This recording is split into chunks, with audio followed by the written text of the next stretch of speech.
আরবের বুকে মক্কার পরে আমিনার যেথায় ঘর, আল্লাহর রহমত কাউসার হয়ে ঝরছে সেথায় বারংবার।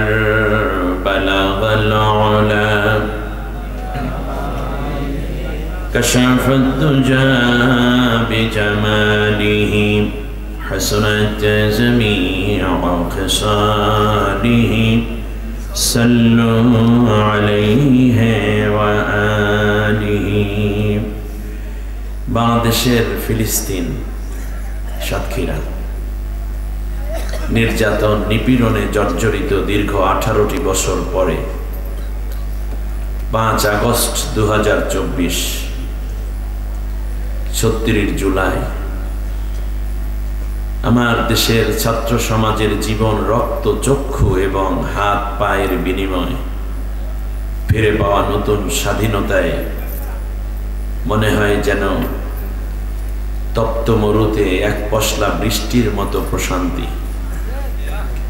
সাতক্ষীরাবাসী প্রাণ খুঁজে পেয়েছে, তৃপ্তি ফিরে পেয়েছে কোরআনের মোহনায়। তালা উপজেলার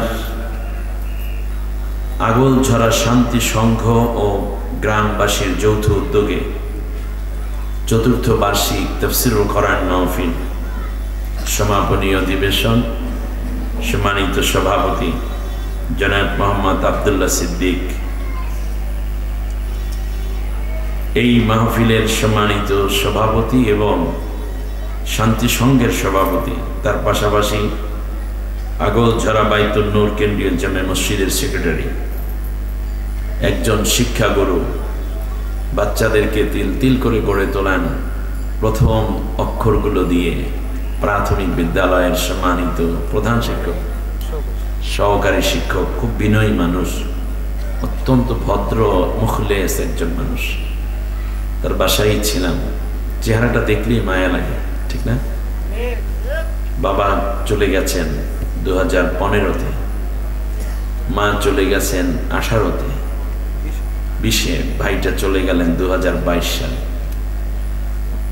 দোয়া করছি আল্লাহ তাআলা এই শোকগুলোকে আল্লাহ তাআলা যেন ভাইকে কাটিয়ে ওঠার তৌফিক দান করেন। ধৈর্য এবং ইস্তেকামাতের সাথে দ্বীনের পথে যেন মৃত্যুর আগ পর্যন্ত আল্লাহর সন্তুষ্টি অর্জনে পাগল পারা হয়ে দ্বীনের কাজে লেগে থাকতে পারেন। আল্লাহ সেই মজবুত ঈমান এবং তৌফিক দান করুন।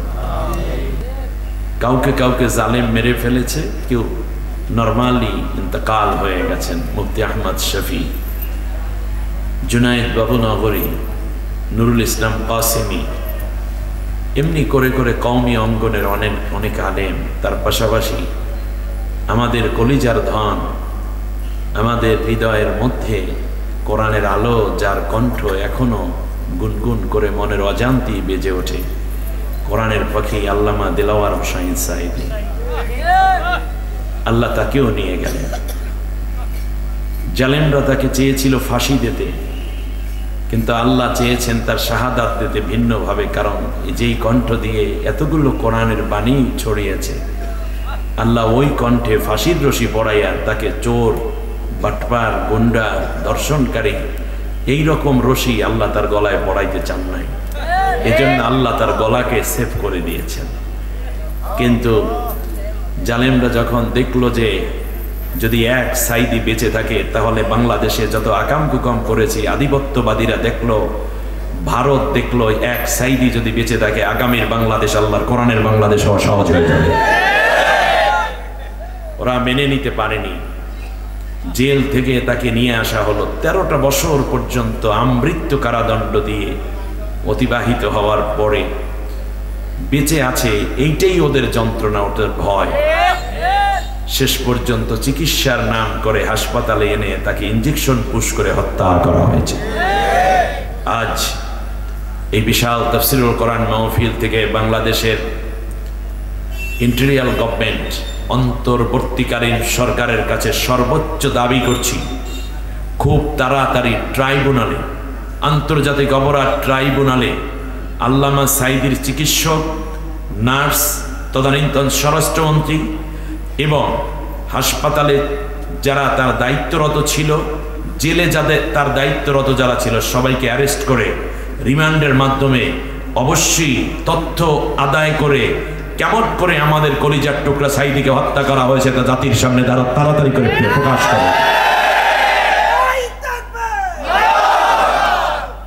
শুধু তাই না, এমনি করে বাংলাদেশে ক্ষণজন্মায় এক ইসলামী আন্দোলনের নেতা মতিউর রহমান নিজামী মাওলানা, তাকে ফাঁসির রশিদে ঝুলিয়ে হত্যা করা হয়েছে। মাওলানা আব্দুস সুবহান পাবনার পাঁচবার জনগণের ভোটে নির্বাচিত এমপি। আল্লাহু আকবার। মাওলানা কে এম ইউসুফ, আল্লাহু আকবার, কত বড় মুহাদ্দিস, তাকে হত্যা করা হয়েছে। এই জেলের প্রকোষ্ঠে আনতে নিতে নিতে এই মুরব্বীকে শেষ করে দিয়েছে। বাংলাদেশের শ্রেষ্ঠ আলেমরা অনেক ক্ষেত্রেই চলে গেছে। আমরা এই ছোট্ট চুনোপুটি যা আছি তা দিয়ে তাদের সাজানো কোরআনের বাগানের হক আদায় করা আদৌ সম্ভব না। আপনারা আমার নাম ঘোষণা করেছেন মুফাসসিরে কোরআন, কোরআন গবেষক, কত কিছু বললেন, একটাও আমার সাথে যায় না। বিশ্বাস করুন, আমি একজন কোরআনের ছাত্র, কোরআনের কথা বলা পছন্দ করি, কোরআনের আন্দোলন ভালোবাসি, কোরআন বিজয়ের স্বপ্ন দেখি, ঠিক না বলেন?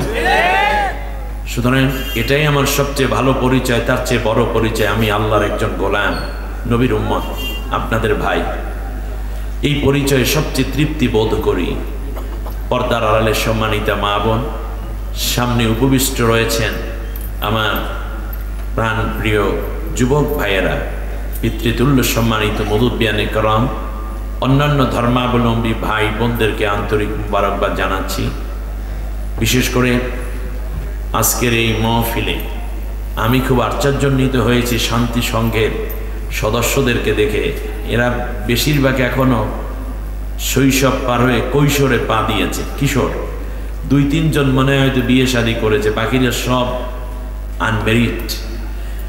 অথচ কোরআনের আলো ছড়াবার জন্য তারা পাগল পাড়া। এই কোরআনের বিপ্লব পৃথিবীতে এমন কোনো শক্তি নাই ঠেকাতে পারে, ঠিক না বলি? কারণ তরুণরা যেহেতু জেগেছে, বিজয় ইনশাআল্লাহ খুব কাছাকাছি। জামাত ইসলামী আন্দোলন করে জালেমকে পরাজিত করতে পারে নাই, অনেক রক্ত জীবন দিয়েছে।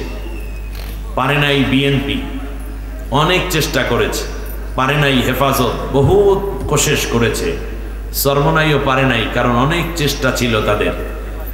তার কারণ তারা যে আন্দোলনগুলো করেছে সেগুলো ছিল গতানুগতিক, আর ওনারাও গতানুগতিক গুলি দিয়ে পিটাইয়া, মিথ্যা মামলা দিয়ে, গাইবি মামলা দিয়ে শেষ করে দিয়েছে। ওনার আন্দোলনও গতানুগতিক, প্রতিরোধ সরকারের পক্ষ থেকে গতানুগতিক। কিন্তু মাঝখান থেকে নতুনরা দেখলো এইভাবে চলবে না, আমরা নতুন এক প্যাটার্নে আন্দোলন শুরু করব। ছাত্ররা আন্দোলন শুরু করলো, ববুজান পালাইলো দাদার দেশে, ঠিক না? ওদের মাথার ভিতর যা আছে মুরব্বীদের মাথার ভিতরে তা নাই। অতএব মুরব্বীরা দোয়া করতে থাকেন, আগামীর বাংলাদেশের নেতৃত্বে তরুণরা আসবে, একটি সুন্দর সোনার বাংলাদেশ গড়বে, আর সেই বাংলাদেশ হবে আল্লাহর কোরআন দিয়ে পরিচালিত বাংলাদেশ। আল্লাহ তাআলা আমার যুবক ভাইদেরকে কবুল করুন।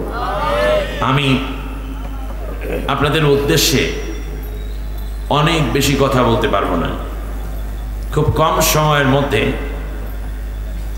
বিশ্বে প্রভাবশালী প্রতাপশালী বাদশারা কেন পরাজিত হয় এবং পরাজিত হওয়ার ধরনগুলো কি, আর পরবর্তীতে কি করলে জাতির উন্নতি হবে, মানুষগুলো জান্নাতে যাবে, এই ব্যাপারটা আমি আপনাদের সামনে তুলতে চাই। সেক্ষেত্রে আমি 3টা বিষয় বলবো, আমার কথা না, আমি যা বলবো আমার আল্লাহর কথাগুলো বলবো কোরআন দিয়ে। 1 নম্বর হচ্ছে জাতি, একটা বড় শাসক গোষ্ঠী কেন ধ্বংস হয়, 1 নম্বর কথা বুঝে আসছে কিনা। দ্বিতীয় জানবো এই জাতি পরাজিত হওয়ার পরে কারা ক্ষমতায় আসার সম্ভাবনা বেশি। তৃতীয় হচ্ছে আল্লাহর পছন্দের মানুষদেরকে যদি আমরা ক্ষমতায় দেই তাহলে দুনিয়া আখেরাতে আল্লাহ আমাদের জন্য কি কি পুরস্কার রেখেছেন। অ্যাটলিস্ট আলোচনাটা আরেকবার বলি, কাগজ কলম নিয়ে বসতে পারেন। 1 নম্বর হচ্ছে একটি জাতি ক্ষমতাশীলরা কেন পরাজিত হয়, 1। দ্বিতীয় হচ্ছে এই জাতি পরবর্তীতে কারা ক্ষমতায় আসবে এবং ওই ক্ষমতা পরিচালনার মাধ্যমে কিভাবে দুনিয়ায় শান্তি এবং আখেরাতে মুক্তি পেতে পারি। খুব সোজা সাপটা কথা বিধায় আমরা কোরআনের কাছে সোজা চলে যাব। আল্লাহ তাআলা অতীতের বড় বড় জাতিগুলো কেন ধ্বংস হয়েছে, আমরা তো সবার কথা বলতে পারবো না, 2-1টা জাতির কথা বলবো, কারণ কোরআনের মধ্যে আল্লাহ 70টি জাতির কথা বলেছেন। এর উপরে আমার একটা বই আছে, দুনিয়ায় বালা মুসিবতের কারণ ও মুক্তির উপায়। আমি করোনার সময় লিখেছিলাম বইটা, অনলাইনে পাওয়া যায়, আপনারা চাইলে অর্ডার করতে পারেন। রকমারিতে বইটা পাওয়া যায় বেশি। আসুন আমরা একটি জাতি ধ্বংসের কারণ কি, ক্ষমতা কেন হারায়, আগে সেটা জানি। আমার সাথে পড়েন, আউযু বিল্লাহি মিনাশ শাইতানির রাজীম, বিসমিল্লাহির রাহমানির রাহিম। বিতাড়িত অভিশপ্ত শয়তানের ওয়াসওয়াসা থেকে আল্লাহর আশ্রয় চাই। কার আশ্রয়? আমাদের আশ্রয়দাতা কে? শান্তিদাতা কে? রক্ষাকারী কে? চীন, Russia, Bharat, Pakistan, Saudi Arabia? আমাদের রক্ষাকারী একমাত্র, কেবলমাত্র, শুধুমাত্র যে, তার নাম বলুন, কে? আল্লাহ। আমাদেরকে বিগত দিনগুলোতে যতগুলো চরম অসত্য অভিযোগে কোণঠাসা করে রাখা হয়েছিল, তার মধ্যে একটা ছিল রাজাকার। আল্লাহ রব্বুল আলামিনের কুদরত দেখুন, ছেলে পান্ডা বলা শুরু করে দিল, চেয়েছিলাম অধিকার, হয়ে গেলাম। দেখেছেন, ওরা রাজাকার বলে গর্ববোধ করে। দ্বিতীয়বারে জিজ্ঞেস করলো, তুমি কে রাজাকার, আমি কে রাজাকার, বলছে কে? স্বৈরাচার। গেল একটা। দ্বিতীয় ছিল স্বাধীনতা বিরোধী। এ কথাগুলো আমাদের জাতির মধ্যে বিভক্তি সৃষ্টি করে আমাদেরকে নিচে নামিয়ে দিয়েছে, উপরে উঠতে দেয় নাই, ঠিক না? শেষবারে যেটা দিয়েছিল সেটার নাম হচ্ছে পাকিস্তানের দালাল। কথা বুঝছেন কিনা? এ কথা শুনছেন না আপনারা? একটু হলেই পাকিস্তান দালাল, বিএনপি ও জামাত সব পাকিস্তানের দালাল। একটা মজার ব্যাপার দেখছেন, বিগত দিনগুলোতে তারা মিথ্যা মামলা দিচ্ছে, অন্যায়ভাবে ঘর থেকে ধরে নিয়ে জেলের মধ্যে পিটাইছে, থানায় অত্যাচার করেছে, রিমান্ড দিয়েছে, গুম করেছে, কিডন্যাপ করেছে, আয়না ঘর বানিয়েছে, এমনকি ফাঁসি পর্যন্ত দিয়েছে। বাংলাদেশের কোন রাজনৈতিক দলের কোন নেতা কিংবা কর্মী পাকিস্তান পালিয়ে গেছে? ওই দেশের দালাল হলে তো ওই দেশে যাওয়ার কথা ছিল না। তাহলে বোঝা যায় বাংলাদেশে পাকিস্তানের কোনো দালাল। হাত দুইটা উঁচু করেন তো দেখি একটু। এবার মোমেনের মতো করে বলেন, বাংলাদেশে পাকিস্তানের কোনো দালাল নাই। বলেন, কোনো দালাল। আরো জোরে বলেন, কোনো দালাল নাই। হাত নিচু করেন। কিন্তু বাংলাদেশে ভারতের দালাল আছে। বুঝলেন কেমনে? যে যেই দেশে দালাল সে দেশে গিয়া পালায়, ঠিক না? আমরা বলছি এখন আল্লামা সাইদি সাহেব বুঝেছিলেন 20 বছর আগে। তিনি বলেছিলেন, গাছের গোড়া ধরে মোমেনরা নাড়া দিবে, মামুবার্গি দিল্লে গিয়া পড়বা, ঠিক না? বলেন, ঠিক সেখানেই পড়েছি। এখন নাকি শর্ট করে চলে আসবে সাতক্ষীরার এদিক দিয়ে শুনলাম। হ্যাঁ, কে সাতক্ষীরার লোকজন ঘুমায় না, রেডি আছে? আমরা চাই আপনি আসুন। আপনি আসতে না চাইলেও বাংলার মানুষ আপনাকে ফিরিয়ে আনবে। তার কারণ আপনি হাজার হাজার খুনের অভিযোগে অভিযুক্ত একটা লেডি হিটলার আপনার বিচারে এই জাতি এই জমিনে করবেই করবে, ঠিক কেন? বলে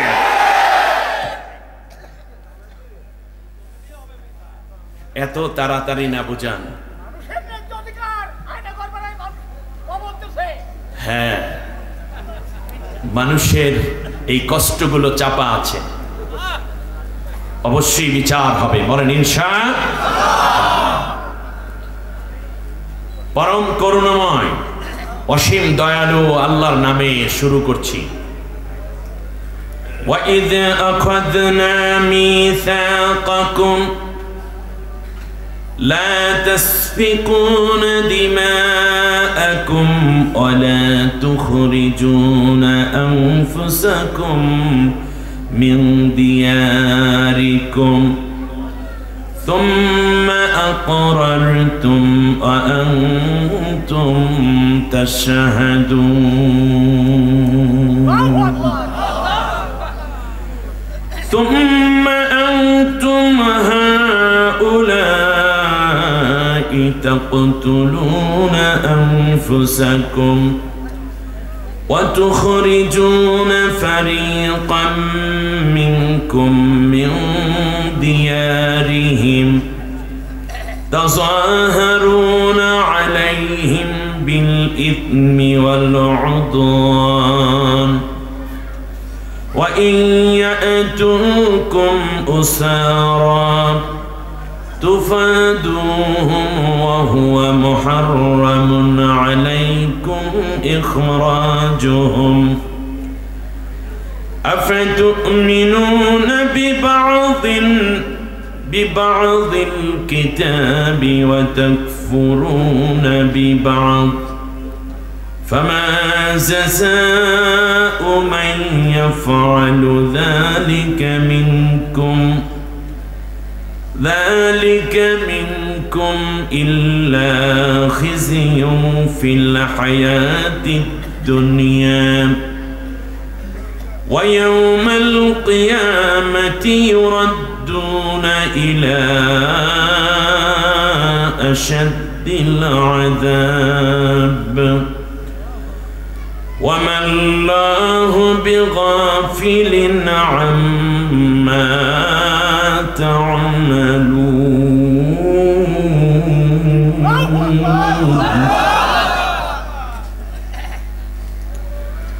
أولئك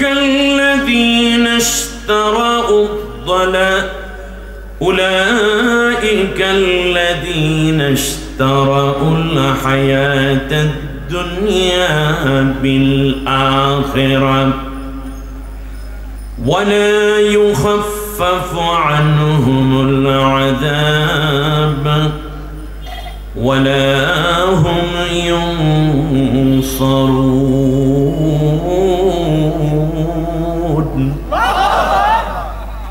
آمنت بالله অনুবাদটা শুনেন তাহলেই বুঝে যাবেন। অর্থ হচ্ছে দীর্ঘদিন ক্ষমতাচ্যুত বনি ইসরাইলের লোকেরা যখন তিহ উপত্যকায় পাগলের মতো ঘোরপাক খাচ্ছিল, এরপর তারা আমি আল্লাহর কাছে তওবা করল,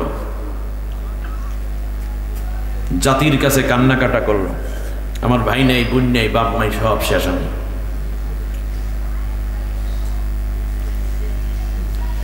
জাতির লোকদের মধ্যে আমি একটু মায়ার সঞ্চার করলাম, কিন্তু আমি বনি ইসরাইলের লোকদেরকে বললাম আমার সাথে কিছু কন্ডিশন আছে, কিছু শর্ত আছে, কমিটমেন্ট আছে, তোমরা কিছু কিছু কাজ করতেই পারবে না। যদি এই ওয়াদা দাও, এই ইশতেহার যদি ঘোষণা করো, তাহলে আমি আল্লাহ তাআলা তোমাদেরকে ক্ষমতার মসনদে পুনরায় বসাই দেব। সুবহানাল্লাহ। এক নম্বর হচ্ছে লা তাসফিকুনা দিমাআকুম, তোমরা একে অন্যকে হত্যা করে রক্তপাত করবা না, রক্তপাত করবা না, ক্ষমতা যেয়ে কি করবা না, কোপাকুপি করবা না, নিজের দেশের লোকদেরকে হত্যা করবা না, জখম করবা না।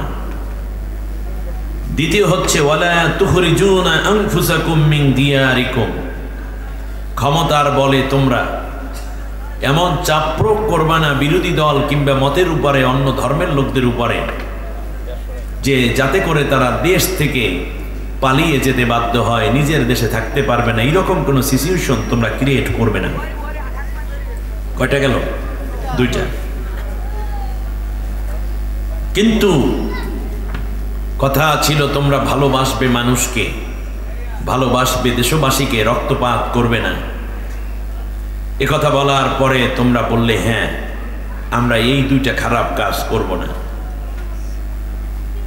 কিন্তু সুম্মা আকরারতুম, এরপর তোমরা আসলে ক্ষমতায়, তারপর যা কিছু করেছো ওয়া আনতুম তাশহাদুন। সেজন্যই আমেরিকা, ব্রিটেন, ফ্রান্স, রাশিয়া কিংবা গোয়েন্দা ডিবি, ডিএসপি দরকার নাই, পেপার পত্রিকা, সাংবাদিকদের কোনো অনুসন্ধানী রিপোর্ট দরকার নাই। তোমরা যা করেছো সে ব্যাপারে তোমরা যথেষ্ট ভালোই জানো ক্ষমতার অপব্যবহার কিভাবে তোমরা করেছো। ক্ষমতায় যাওয়ার পরে তোমরা যে কাজ শুরু করলে তা ছিল এই যে সুম্মা আনতুম হাউলা'i তাকতুলুনা আনফুসাকুম। ক্ষমতায় যাওয়ার পরে কেবলমাত্র তোমাদের দল করে না বলি তোমরা তোমাদের জাতির লোকদেরকে হত্যা করা শুরু করলে। সেটা ফাঁসির মাধ্যমে হোক, গুমের মাধ্যমে হোক, খুনের মাধ্যমে হোক, ডাইরেক্ট গুলি করে হোক, কিংবা বিদেশে পাচার করে হোক, অথবা লাশ আগুনে পোড়াইয়া হোক, এইভাবেই তোমরা হত্যা করা শুরু করলে।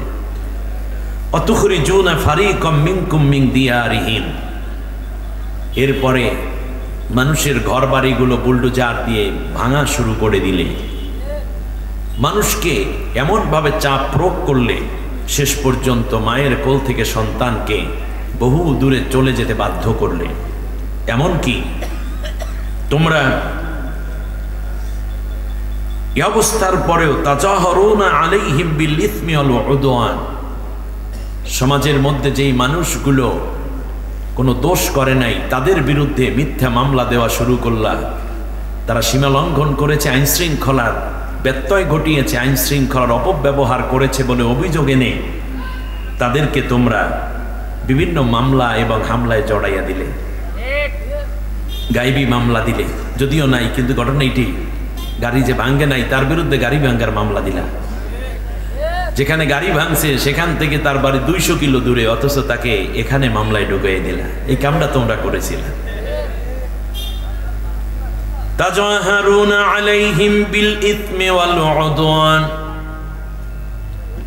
মানুষদেরকে বিভিন্ন রকমের গুনাহ এবং অত্যাচারের বিভিন্ন তোহমাত দিলা। যেই মানুষগুলো ধর্ষণ করে নাই, জিনা করে নাই, তাদের বিরুদ্ধেও তোমরা ধর্ষণ মামলা দিছো।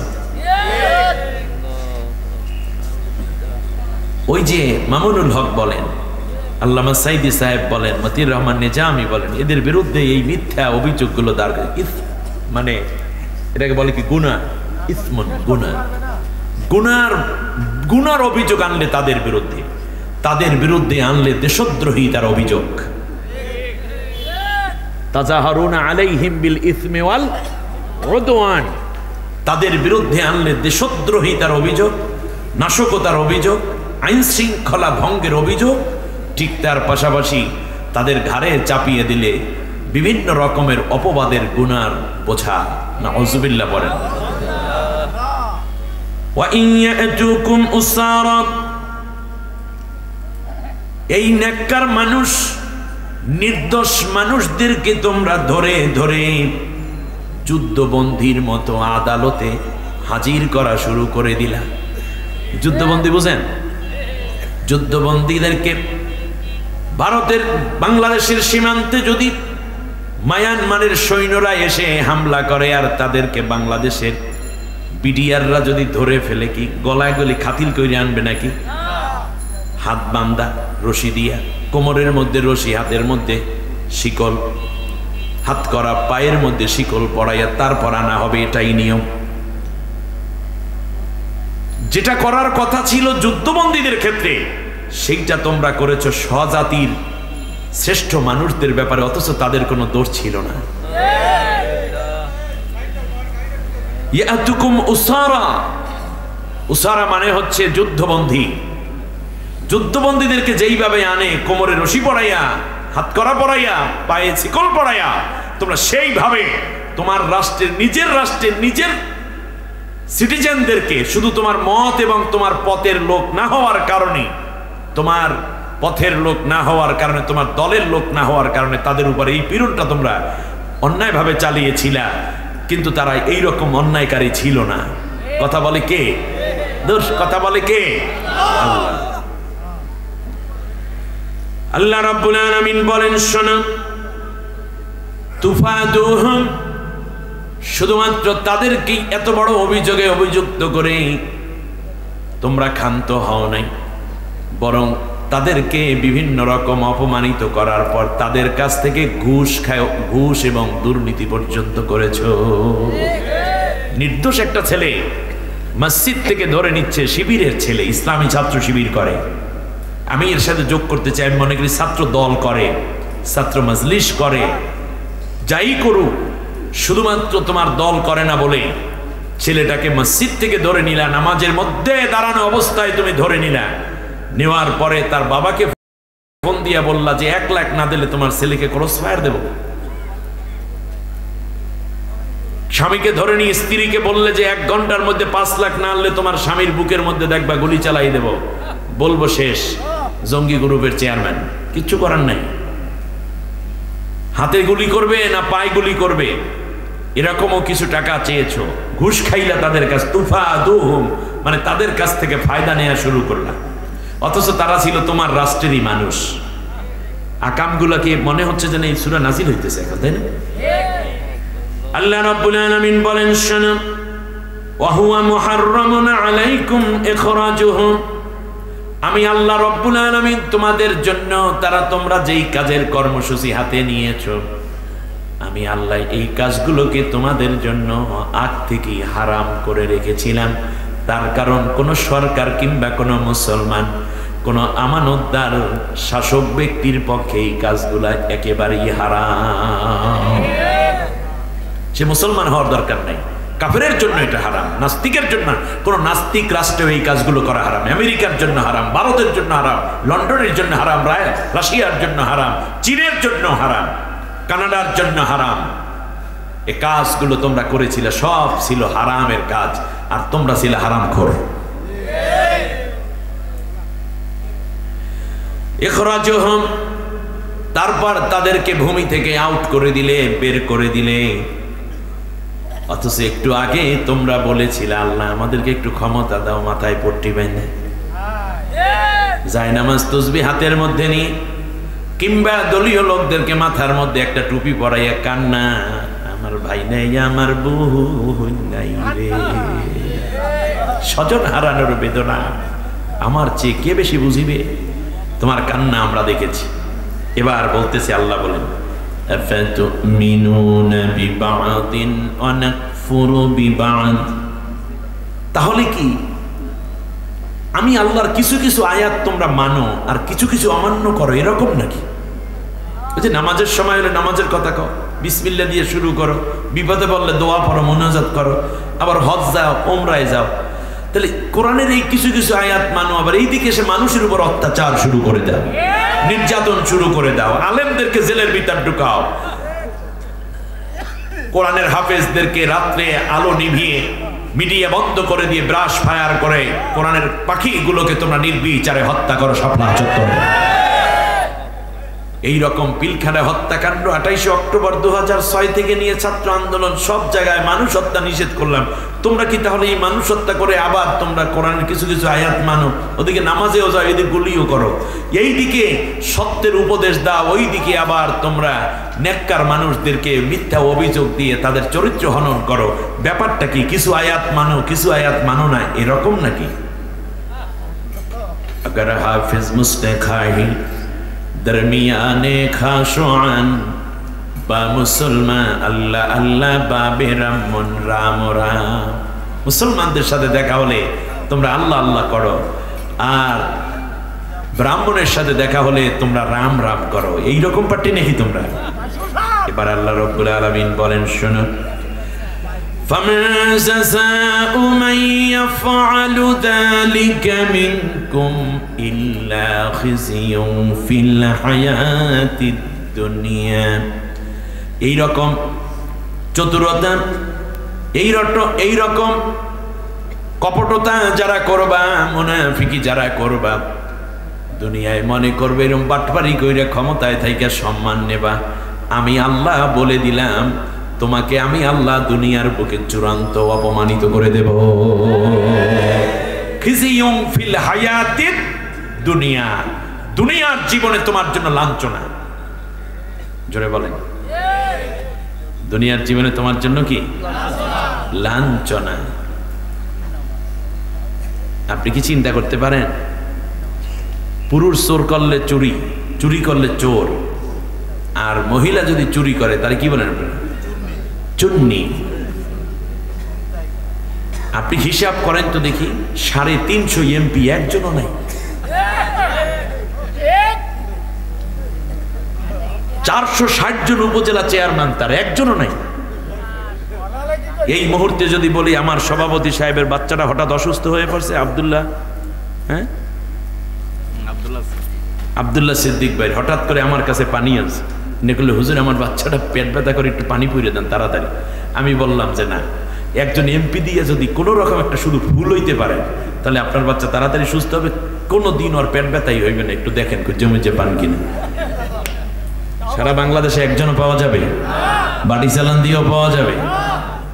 তাহলে এখন বলেন কি অবস্থা? আল্লাহ রাব্বুল আলামিন বলেন ফামা জাযাউ মান ইয়াফআলু যালিকা মিনকুম ইল্লা খিজিয়ুন ফিল হায়াতিদ দুনিয়া, দুনিয়ার জীবনে আমি আল্লাহ তোমাদেরকে চূড়ান্ত লাঞ্ছনার মধ্যে ডুবিয়ে রাখবো।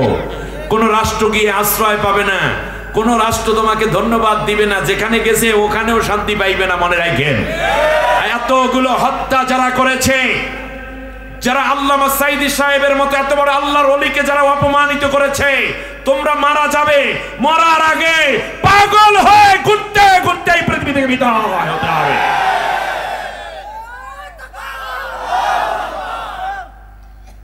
শুধু তাই না, জানাজা পড়তে দাওনি অনেক শহীদদের, এমনকি জুলাই আগস্টের শহীদ ভাইদের জানাজাও পড়তে দেয় নাই তারা। আমার বাড়ি 10 মিনা, পটুয়াখালী জেলায়, এখানে জিহাদ নামের একটি ছেলে শহীদ হয়। 3 দিন পরে লাশ দিয়েছে। রাত 3টার সময় বাড়িতে গিয়ে ওসি বলে আছে এখন দাফন কাফন করবা। সকাল 9টায় মাইকিং করছে, মাইক সহ, মাইক অপারেটর, রিক্সাওয়ালা এবং যে প্রচার করেছে তাকে সহ নিয়ে থানায় নিয়ে গেছে।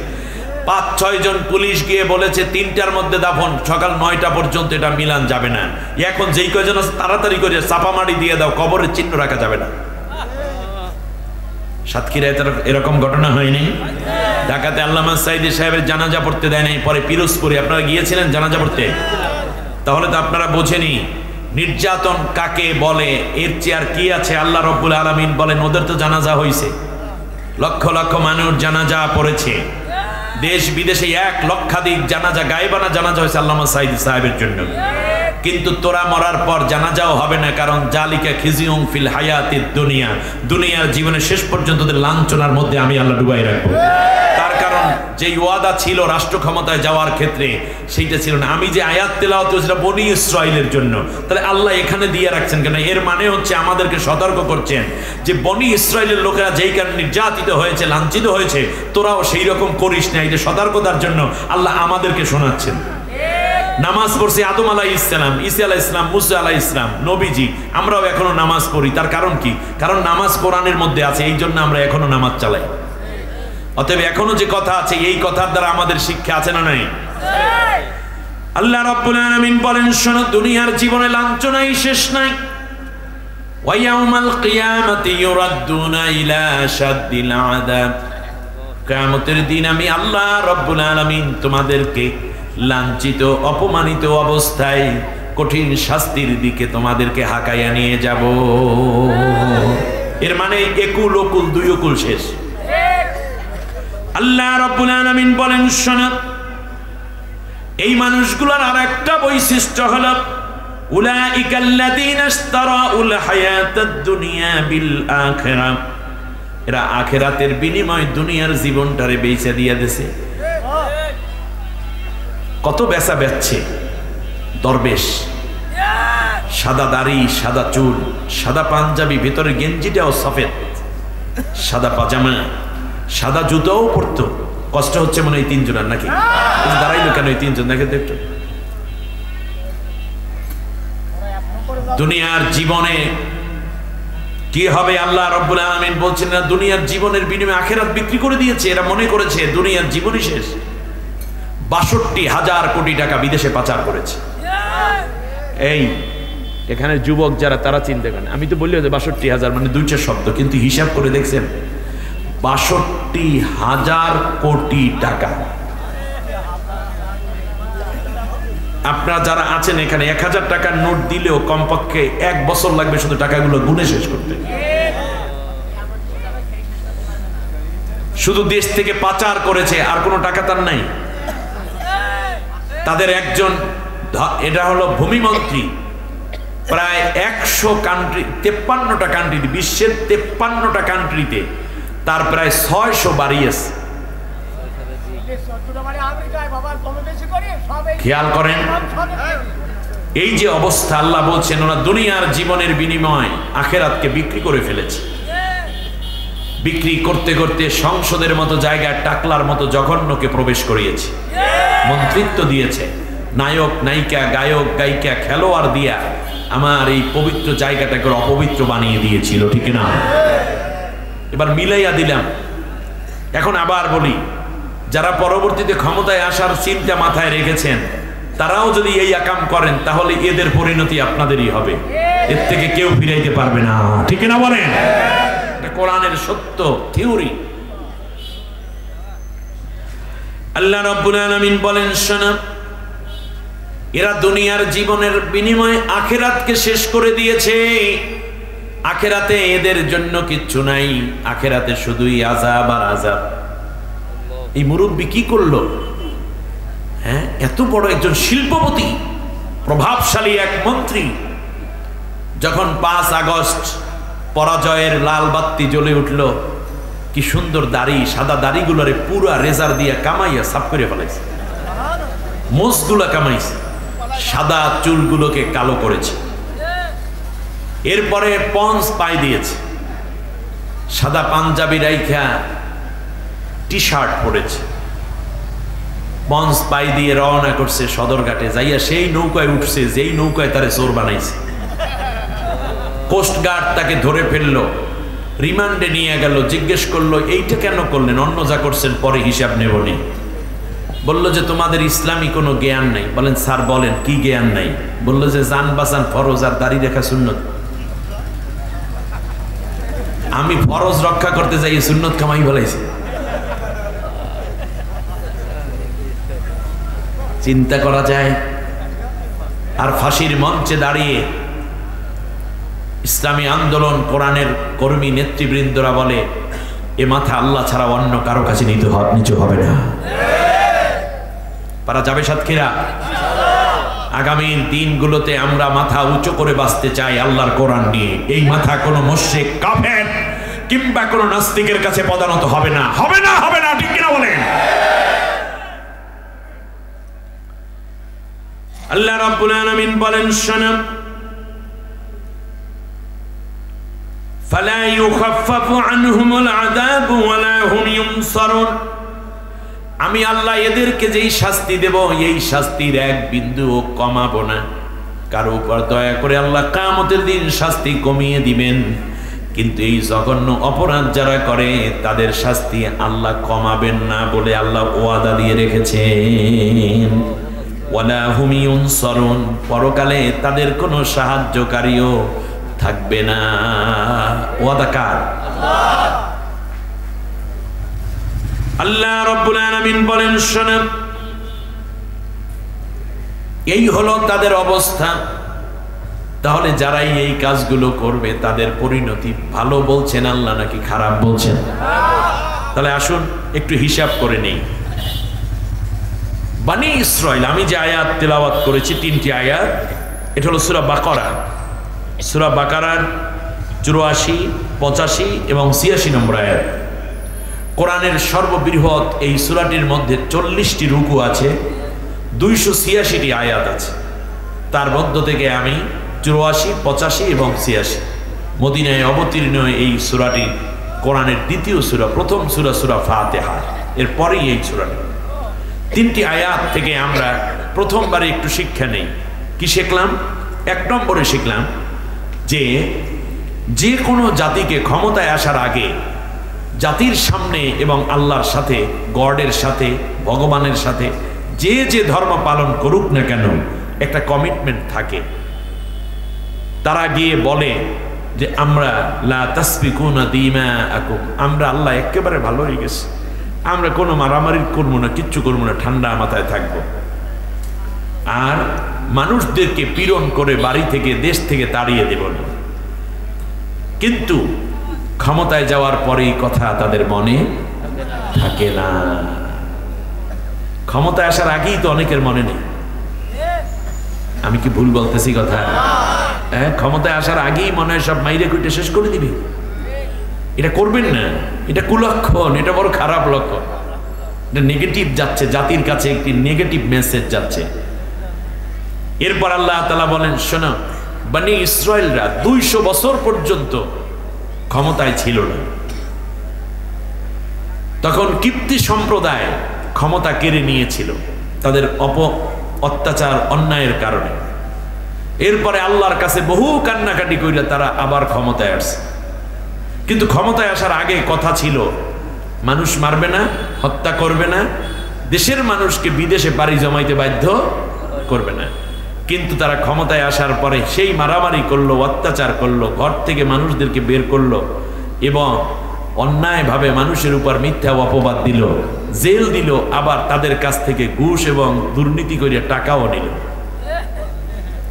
আর তাদেরকে এমন ভাবে জেল হাজত থেকে আদালতে নিয়ে যেত যেন মনে হয় বিদেশি কোনো যুদ্ধ অপরাধ কিংবা বিদেশি কোনো, এটা কি বলি আমরা, হ্যাঁ, যাদেরকে আনা হয় আর কি, যে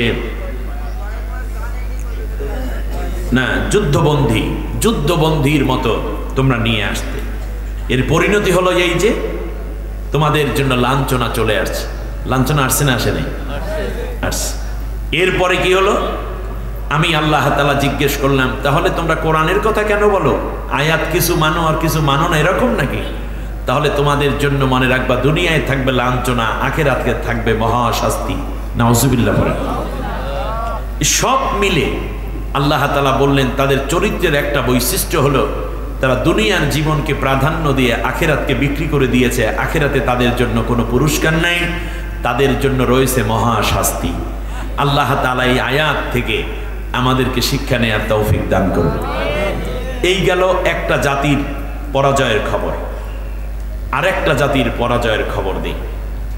আল্লাহ রাব্বুল আলামিন বলেন, শোনো, ইন্না ফিরআউনা আলা ফিল আরদ وجعل أهلها شيعا يستضعف طائفة منهم يذبح أبناءهم ويستحيي نساءهم إنه كان من المفسدين।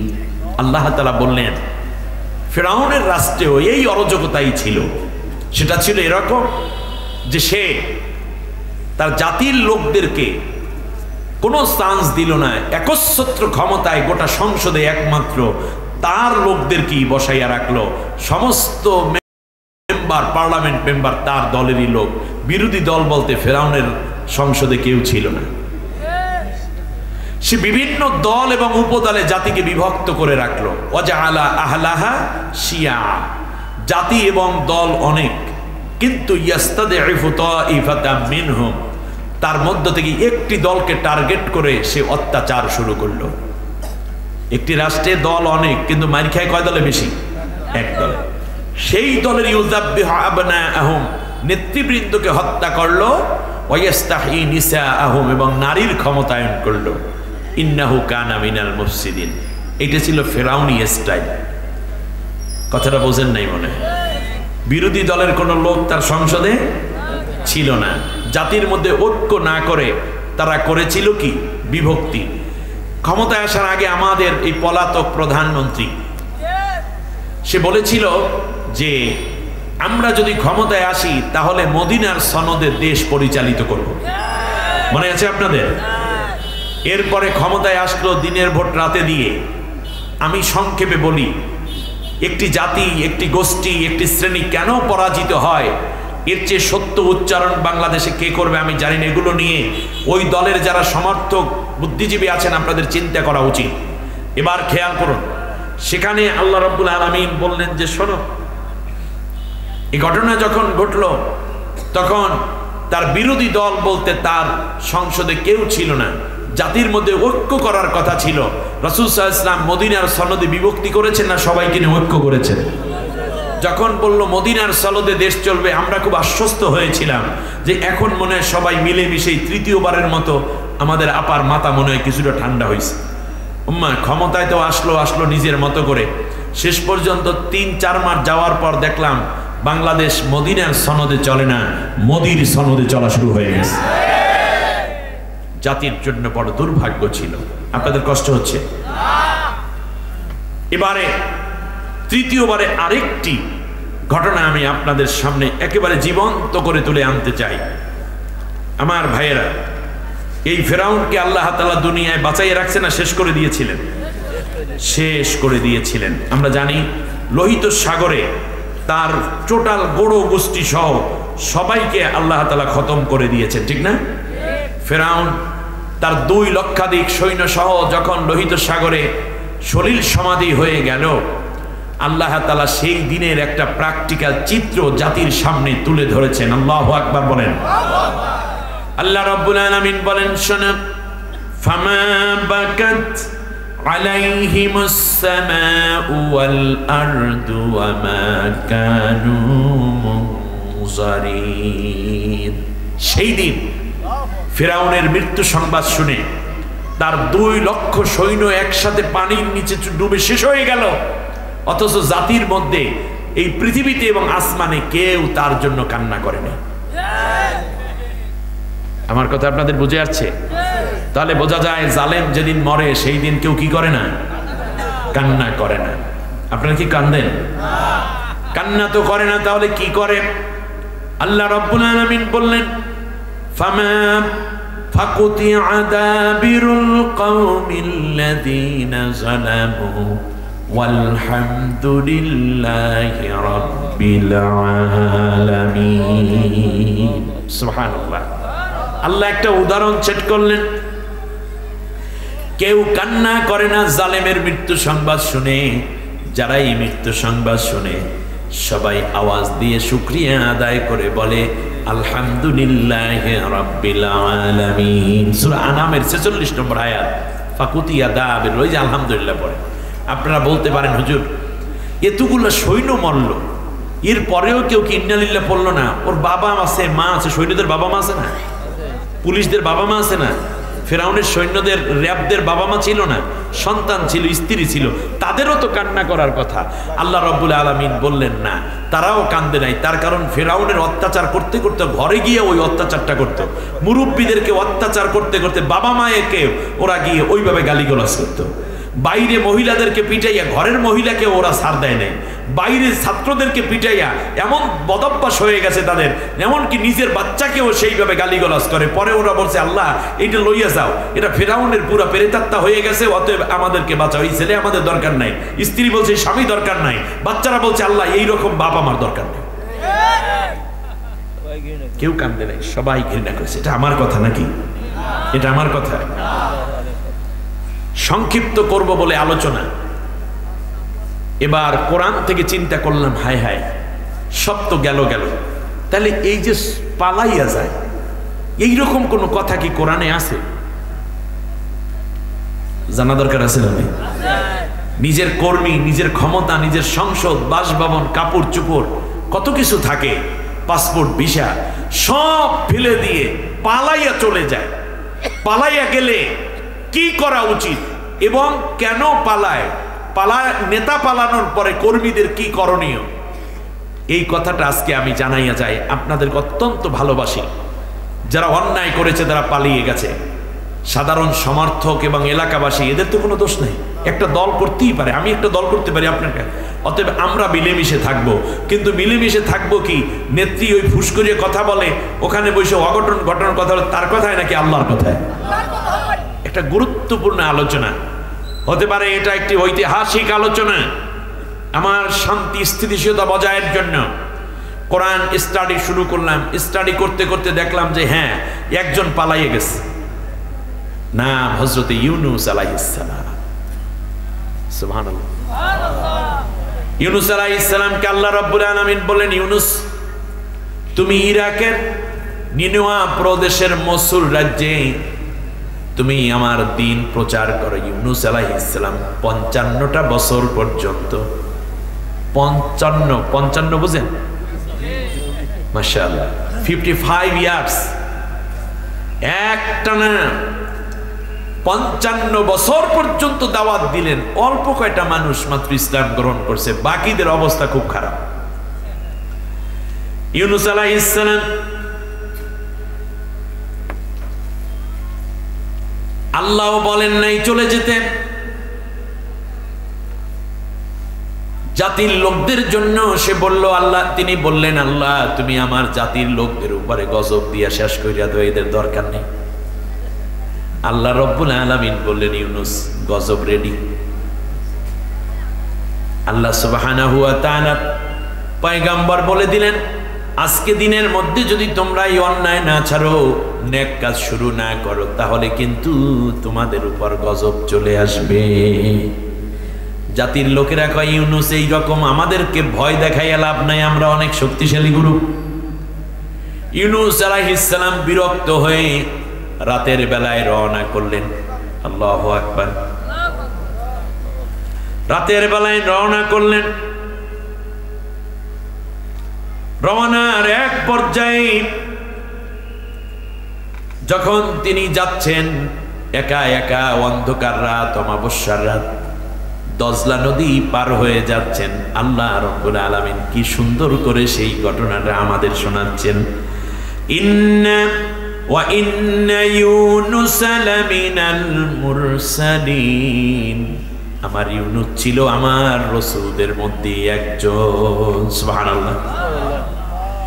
ইদ আবাকা ইলাল ফুলকিল মাশহুন, আমার ইউনুস যখন পালিয়ে বোঝাই করা কিস্তিতে পার হয়ে যাচ্ছিল, ফাসাহামা ফাকানা মিনাল মুদহাদিন, সে পালাইয়া চলে গেছে, কিন্তু আমি আল্লাহ রাব্বুল আলামিন তারে জিতাই নাই, তারে পরাজিত করে দিয়েছি। অতএব বোঝা যায়, কোন রাষ্ট্রের রাষ্ট্রপ্রধান যদি পালাইয়া যায়, তাহলে আল্লাহ তাকে কোনো জায়গায় আর জিতাইয়া দেন না, সব জায়গায় পরাজয় পরাজয় পরাজয়। আল্লাহ রাব্বুল আলামিন বলেন, শোনো, এই অবস্থায় লটারি হলো, উত্তাল তরঙ্গমালা শুরু হয়ে গেল, নৌকা ডুবি ডুবি অবস্থায়। এমন সময় মাঝি ডাক দিয়ে বলল, কেউ অন্যায় করেছে, অন্যায়কারী তাড়াতাড়ি নেমে পড়ো, আর না হলে নৌকা রক্ষা করা যাবে না। অন্যায়কারী দিয়ে নৌকা গেছে ডুইবে, আর ইউনূস আলাইহিস সালামের নৌকার মধ্যে অন্যায়কারী একজন মাত্র তালাশ করতেছে। ইউনূস আলাইহিস সালাম বলেন, আমি অন্যায় করেছি, কারণ আল্লাহ তো আমাকে বলেন নাই এই মসুল ছেড়ে দজলা পার হতে, এটাই আমার বড় অন্যায়। সুবহানাল্লাহ পড়বেন না? ইউনূস আলাইহিস সালাম বললেন, আমি এই অবস্থাটার মধ্যে পড়ে আছি। আল্লাহ তাআলা বললেন, ইউনূসকে ধরে ফেলে দেয়া হলো। একটা মাছ আগে হা করা ছিল, ফালতাকামাহুল হুতু ওয়া হুম মুলিম, তাকে মাছ গিলে ফেললো। মাছ যখন তাকে গিলে ফেললো, তখন সে নিজেকে নিজে ধিক্কার দেওয়া শুরু করলো। আল্লাহু আকবার। হুয়া মুলিম, সে নিজেকে নিজে ধিক্কার দিচ্ছে, আমি কেন এরকম হলাম। ইউনূস আলাইহিস সালাম তাহলে বোঝা যায়, এতটুকু অন্যায় করার পরে নিজে বুঝতে পেরেছেন এটা অন্যায়, এই চিন্তা করে নিজেকে নিজে ধিক্কার দেয়। কিন্তু আমাদের আমাদের ববুজান কি বলে জানেন? বলছে আমার অন্যায়টা কি, আমি তো কোনো দোষ করিনি। আল্লাহ চান তোমাকে যদি ক্ষমা পেতে হয়, তুমি যদি ক্ষমা চাও, তাহলে আগে আত্মোপলব্ধি হতে হবে, আত্মসমালোচনা করতে হবে। আমার কাছে খুব কষ্ট লাগে, এই দলের কিছু লোক আছে এখনো সিঙ্গারা টিঙ্গারা খায় রাস্তার পাশে দাঁড়াইয়া, কোনো অসুবিধা নেই, আমাকে দোষটা কি, আমরা তো এই করেছি সেই করেছি। কত হাজার ছাত্রকে হত্যা করলে তোমরা নিজেদেরকে দোষী বলবা? কতটা ব্যাংক ডাকাতি করলে, আত্মসাৎ করলে আর তোমরা বলবা তোমাদের অন্যায় হয়েছে? আর কত নারী ধর্ষিতা হলে, কত টাকা বিদেশে পাচার করলে তোমাদের অন্যায় তোমরা স্বীকার করবা, সেটা বলো। ছি, বিবেক গুলো নড়ে গেল, বিবেক শেষ হয়ে গেছে। ইউনূস আলাইহিস সালাম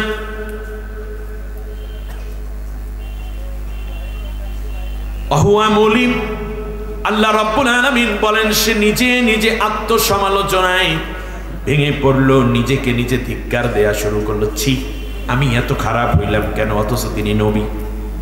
সুবহানাল্লাহ বলেন। আল্লাহ রাব্বুল আলামিন বলেন শোনো, আমার ইউনূস শেষ পর্যন্ত যখন মাছের পেটে চলে গেল, এই পৃথিবীতে যেই প্রাণী যে খাবারটা খায় সেটা সে হজম করতে পারবে বলেই খায়, ঠিক না? মাছ যে তাকে খেয়েছে, বলুন দেখি, মাছ হজম করার জন্য খেয়েছে নাকি বাঁচাইয়ে রাখতে খেয়েছে? হজম করতে পারবে এই জন্য সে খেয়ে ফেলেছে। ওই মাছটাকে আবার আর একটা মাছে গিলে ফেলেছে। ইউনূস আলাইহিস সালাম মাছের পেটে, মাছ সমুদ্রের তলদেশে গিয়ে থেমে গেল। পেটটা সমুদ্রের তলদেশের বালুর সাথে লাগায়া মাছ কিছুটা বিশ্রাম করে, কারণ পেটটা ভরা, একটু বিশ্রামে গেল। এমন সময় ইউনূস আলাইহিস সালাম নীরবে মাছের পেটের মধ্যে বসে শুনতেছে, চারপাশে অন্যান্য মাছ, এমনকি সমুদ্রের তলদেশের পাথর, শামুক, ঝিনুক, হীরামণি, মুক্তা, জহরাত, পান্না, চুন্নি, কষ্টি, ইউরেনিয়াম, যত রকম নীলতিমি, ডলফিন আছে, সেখান থেকে ধরে যত রকমের হাঙর, কুমির আছে, সবাই মিলে আল্লাহ রব্বুল আলামিনের তাসবিহ এবং আল্লাহর প্রশংসা করতে সবাই ব্যস্ত। ইউনূস পয়গম্বর চিন্তা করলেন, আমি আর বসে থেকে কি লাভ, আমিও আমার আল্লাহর প্রশংসা করি। যেহেতু অন্যায় আমি করেছি, কিন্তু আমার মাবুদ ছাড়া তো আমার কেউ নেই। আল্লাহু আকবার। ইউনূস আলাইহিস সালাম আল্লাহর কাছে কি বললেন? আল্লাহ সুবহানাহু ওয়া তাআলা কোরআনের মধ্যে বললেন, সূরা আম্বিয়ার 87 নম্বর আয়াত, ওয়াদান্নুন إذ ذهب مغاضبا فظن أن لن نقدر عليه فنادى في الظلمات أن لا إله إلا أنت سبحانك إني كنت من الظالمين। আর শোনো সেই মাছওয়ালার কথা, যখন শিব রাগ করে পালিয়ে যাচ্ছিল, সে মনে করেছিল আমি আল্লাহ রব্বুল আলামিন বুঝি তারে ধরতে পারবো না। সে মনে করেছে কোন দেশে পালাইলি মনে হয় পালানো হয়ে যায়, অতএব অন্যায় করে যদি কেউ পালাইয়া যায়, আমি আল্লাহর ধরা থেকে সে কিন্তু রেহাই পাবে না। আমার ইউনূস গহীন অন্ধকার, তিনটা অন্ধকার, একটা হলো অমাবস্যার রাতের অন্ধকার, আর একটা পানির অন্ধকার, আর একটা মাছের পেটের অন্ধকার। তিন অন্ধকারের নিচে আমার ইউনূস কিচ্ছু দেখতেছে না। তখন আমারে ডাক দেয়, লা ইলাহা ইল্লা আনতা, আল্লাহ তুমি ছাড়া আমার কেউ নাই, তুমি ছাড়া আমার আসলে আর কেউই নেই। সুবহানাকা, তুমি সমস্ত দুর্বলতা অক্ষমতা মুক্ত। ইন্নী কুনতু মিনাজ জালিমিন, তোমার হুকুম অমান্য করে আমি বড় জুলুম করে বসেছি। আল্লাহু আকবার। আল্লাহর হুকুম অমান্য করা হচ্ছে সবচেয়ে বড় জুলুম, ঠিক না বলেন? আল্লাহ রাব্বুল আলামিন বললেন, আমার ইউনুস সমুদ্রের গভীর তলদেশ, মাছের পেটে আবার অন্য একটা মাছ তাকে গিলে ফেলেছে। সেই জায়গায় বসে যখন আমাকে ডাক দিল, আমি আল্লাহ রাব্বুল আলামিন আমার ইউনুসের ডাক সরাসরি শুনতে পাইলাম। আল্লাহর চিৎকার করে কি ডাকার দরকার আছে? গোপনে গোপনে ডাকলেও আল্লাহ তাআলা শুনতে পান, ঠিক না? সমুদ্রের ঢেউ উপরিভাগে, মধ্যভাগে স্রোত, আর তলদেশের পানি স্থির। সেই স্থির পানিরও শেষ বাড়ি গিয়ে মাছ থেমে গেল। মাছের পেটের মধ্যে ইউনুস, সেই মাছ আবার অন্য মাছে খেয়েছে। সেইখানে বৈশা ডাক দেয়, লা ইলাহা ইল্লা আনতা সুবহানাকা। পড়েন আমার সাথে, লা ইলাহা ইল্লা আনতা সুবহানাকা ইন্নী কুনতু মিনাজ জালিমিন। আল্লাহ, তুমি ছাড়া আমার কেউ নাই, আমি জুলুম করে বসেছি, তুমি আমাকে উদ্ধার করো। আল্লাহ রাব্বুল আলামিন বললেন, আমার ইউনুস চরম বিপদে, মহা সংকটে যখন আমাকে ডাক দিল, এই দুনিয়ায় যত মানুষই হোক না কেন, যত অন্যায় করুক, আমাকে যদি কেউ একবার ডাক দেয়, আমি আল্লাহ ডাকে সাড়া না দিয়া পারি না। قل يا عبادي الذين أسرفوا على أنفسهم لا تقنطوا من رحمة الله إن الله يغفر الذنوب جميعا إنه هو الغفور الرحيم। আল্লাহ রাব্বুল আলামিন বলেন, নবী গো, তুমি আমার ওই উম্মত, ওই বান্দাদেরকে বলো, ওই বান্দীদেরকে বলো যারা গুনাহ করতে করতে ক্লান্ত হয়ে গেছে, নামাজ নাই, রোজা নাই, বিড়ি সিগারেট দইরা ফেলাইছে, গাজা কলকিতে টান মাইরা বসছে, জেনা করে বসেছে, এমনকি অন্যায় বিন্যায় ভরা তার জীবন। সে মনে করেছে আমার কাছে বুঝি কোনো মাপ পাইবে না। তুমি তাদেরকে ডাক দিয়া বলো, লা তাকনাতু মির রাহমাতিল্লাহ, আল্লাহর রহমত থেকে নিরাশ হয়ে যাইও না। যদি দৌড়ে আল্লাহর কাছে চলে আসো, চোখের পানি ছেড়ে যদি আল্লাহর কাছে মাপ চাও, এখন থেকে নেক কাজ করবে বলে যদি ওয়াদা করো, আমি আল্লাহ বলে দিলাম ওর আগের জীবনের সব গুনাহগুলো মাফ করে দেব। ইন্নাল্লাহা ইয়াগফিরুদ যুনুবা জামিআ। সুবহানাল্লাহ, আল্লাহর কমিটমেন্ট আরো বড়। অন্য আয়াতে আল্লাহ রাব্বুল আলামিন বলেন, আমার বান্দা যদি আমার কাছে এমন করে ধরা দেয়, ও যুবক, চরিত্র নষ্ট হয়ে গেছে তোমার, কিংবা তুমি মিথ্যা কথা বলতে অভ্যস্ত হয়ে পড়েছো, অথবা তুমি গাঁজা এডিক্টেড হয়ে গেছো, ফেন্সিডিল ছাড়া তোমার ঘুম হয় না, আজকে তুমি তওবা করো, চোখের পানি ছেড়ে আল্লাহ জীবনে একটা গুনাহও করবো না, নেক কাজ ছাড়বো না। আমার আল্লাহ ওয়াদা করছেন, ইউবাদদিলুল্লাহু সাইয়্যাতিহিম হাসানাত, শুধুমাত্র গুনাহগুলা মাফ করব না, বরং ওই মাফের জায়গাটা আমি আল্লাহ নেক দিয়ে ভরপুর করে দেব।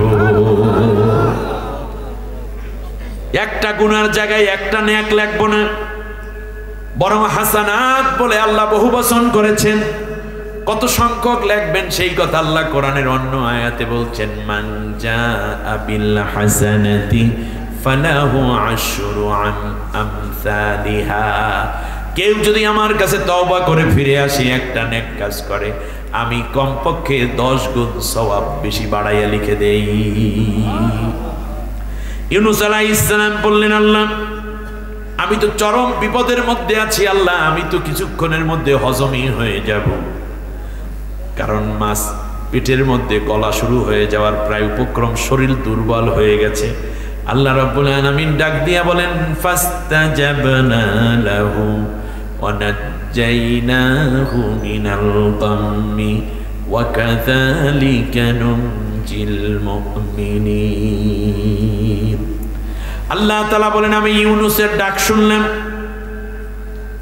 শুধু ইউনূস নয়, কিয়ামত পর্যন্ত এর চেয়ে বড় বিপদে পড়ে কেউ যদি আমি আল্লাহকে ডাকে, কেউ যদি আমি আল্লাহকে এইভাবে কাতর কণ্ঠে আমি আল্লাহরে ডাক দিয়ে বলে, আল্লাহ তুমি ছাড়া আমার কেউ নাই, আমি নিজে অনেক গুনাহ করেছি, অনেক জুলুম করেছি, তাহলে আমি আল্লাহ কিয়ামত পর্যন্ত এদের সবাইকে মাফ করতে থাকব, আর আমি আল্লাহ বিপদ থেকে তাদেরকে উদ্ধার করতে থাকব। আল্লাহ রাব্বুল আলামিন বলেন, শোনো, ফালাউলা আন্নাহু কানা মিনাল মুসাব্বিহিন লালাবাথা ফি বাতনিহি ইলা ইয়াউমি ইউবআসুন ফানাবাথনাহু বিল আরাই ওয়া হুম সাকিম। আল্লাহ রাব্বুল আলামিন বলেন, ইউনুস যদি আমি আল্লাহর ডাক না দিত, আমি আল্লাহর কাছে যদি নিজের ভুল স্বীকার না করত, তাহলে আমি আল্লাহ কিয়ামত পর্যন্ত মাছের পেটে ইউনুসকে রাইখা দিতাম। ইউনুসকে কোনোদিনও মাছের পেট থেকে আমি আল্লাহ দুনিয়ায় আবার আনতাম না। আল্লাহ রাব্বুল আলামিন বলেন, শোনো, এখন এই অবস্থা যদি হয়, কেউ যদি পালাইয়া যায় নিজের জাতি ছাইরা, এই দিকে মনে থাকে না থাকে, আপনাদেরকে একটা কথা বলে রাখি এই ফাঁক দিয়া, আল্লাহ রাব্বুল আলামিন বলতেছেন, শোনো ঘটনা কি হইল। এই দিকে ইউনুসের অবস্থায় এই, ওই দিকে জাতির লোকেরা যখন দেখলো সকালবেলা কালো মেঘ তাদের উপর ছেয়ে গেছে, একটু পরে কালো মেঘটা লাল হয়ে গেছে, রক্তবর্ণ হয়ে গেছে, এরপর যখন দেখলো মেঘটা হলুদ বর্ণ ধারণ করেছে, একটু পরেই যখন বজ্রপাত শুরু হয়ে গেল, জাতির লোকেরা সবাই চিৎকার আওয়াজ শুরু করে দিল, আল্লাহ তুমি আমাদেরকে বাঁচাও, আল্লাহ তুমি আমাদেরকে বাঁচাও, আল্লাহ তুমি আমাদেরকে বাঁচাও। আল্লাহ রাব্বুল আলামিন বলেন, শোনো, ইউনুস নাইটাতে কি হয়েছে, আমার বান্দারা যখন আমার কাছে ধরা দিল, নেতা নাই, তাতে কি হয়েছে? কথা কয় না, নেতা নাই, পালাইয়ে গেছে। নেতা কি করছে? পালাইয়ে গেছে। এখন কর্মীরা কি করবে? আল্লাহ রাব্বুল আলামিন বলেন, শোনো, ফালাউলা কানাত ক্বরিয়াতুন আমানাত ফানাফাআহা ঈমানুহা ইল্লা কওমা ইউনুস। সেই ইউনুসের অবস্থা চিন্তা করো। ইউনুস চলে গেল, দেশ ছেড়ে, এলাকা ছেড়ে পালাইয়া গেল, কিন্তু জাতির লোকেরা এখন তো আমার কাছে কান্নাকাটা শুরু করছে, কারণ আমার কাছে আমার বান্দা যখন কান্দে, তখন নবী না থাকলেও আমি আল্লাহ ওদের ঈমানটা কবুল করে নেই। লাম্মা আমানু কাশাফনা আনহুম আযাবাল খিজি ফিল হায়াতিদ দুনিয়া ওয়া মাত্তা'নাহুম ইলা হিন। ওখানে বলা হয়েছে যালিকা খিজুন ফিল হায়াতিদ দুনিয়া ওয়া ইয়াউমাল কিয়ামাতি ইউরাদ্দুনা ইলা আশাদ্দিল আযাব। এখানে আল্লাহ তাআলা বললেন, যেহেতু নেতা নাই, পালাইয়া গেছে, নেতা পালাইয়া গেছে, তোমাদের লিডার শেষ, অসুবিধা নাই, যদি তওবা করো আর যদি আমি আল্লাহর বিধানের উপরে ঈমান আনো, তাহলে আমি আল্লাহ রাব্বুল আলামিন তোমাদেরকে সব বিপদ থেকে উদ্ধার করে, আমি আল্লাহ দুনিয়ার যে লাঞ্ছনার ফাইল তৈরি হয়েছিল, আমি আল্লাহ তাআলা সব বিপদ থেকে তোমাদেরকে লাঞ্ছনা থেকে আবার বাঁচাই দেব। শুধু তাই না, ওয়া মাত্তা'নাহুম ইলা হিন। ওই যে আল্লাহ তাআলা বলছেন খিজিউন ফিল হায়াতিদ দুনিয়া, এইটা থেকে আমি আল্লাহ তাআলা কাশাফনা আনহুম, অর্থাৎ দুনিয়ার লাঞ্ছনা থেকে বাঁচাই দেবে। এখন চোর কইয়া কেউ আর ডাক দেবে না, খুনি কইয়া তোমাদেরকে কেউ আর ডাক দেবে না, আদালতেও তোমাদের হাজিরা লাগবে না, আমি আল্লাহ একটা সাইজ করিয়া তোমাদেরকে বাঁচার ব্যবস্থা করে দেব। আর আখিরাতে যে ইলা আশাদ্দিল আযাব ইউরাদ্দুনা ইলা আশাদ্দিল আযাব ছিল, সেটাও আমি আল্লাহ মাফ করে ওয়া মাত্তা'নাহুম ইলা হিন, আমি তোমাদেরকে সম্মানের সাথে আমার সামনে হাজির করব। শর্ত একটাই, সেটা জালেমের গোষ্ঠী ত্যাগ করে আল্লাহর কোরআনের দিকে ঝুঁকে পড়তে হবে। এসে ভালো সবক আপাতত আপনাদেরকে আর কেউ দিতে পারবে না। কুফরি মতবাদ, ভারতের দালালি, ইসলাম বিরোধী কর্মকাণ্ড, নাস্তিক্যবাদের দোসরদেরকে সাথে নিয়ে ইমানটা নষ্ট করে ফেলেছেন। আপনার জন্য উপযুক্ত সময় এখন। কিসের আপা, কিসের দাদা, কিসের জাপা, সব বাদ, একমাত্র আল্লাহর কোরআনের দিকে ফিরে আসুন।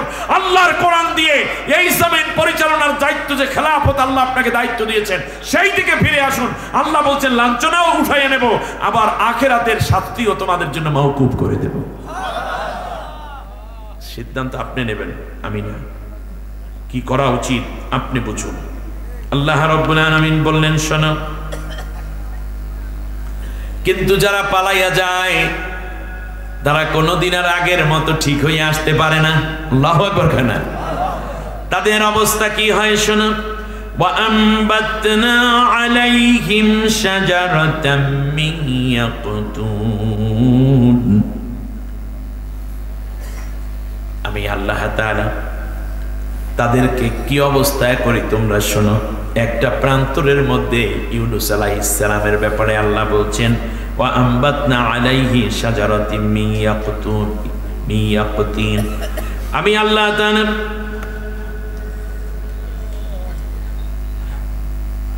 তাআলা বলছেন, শোনো, فَنَبَذْنَاهُ بِالْعَرَاءِ وَهُوَ سَقِيمٌ। ওই যে 40 দিন পর্যন্ত মাছের পেটে থাকার কারণে আমি আল্লাহ তারে দুর্বল করে ফেলেছি। কি হয়েছে?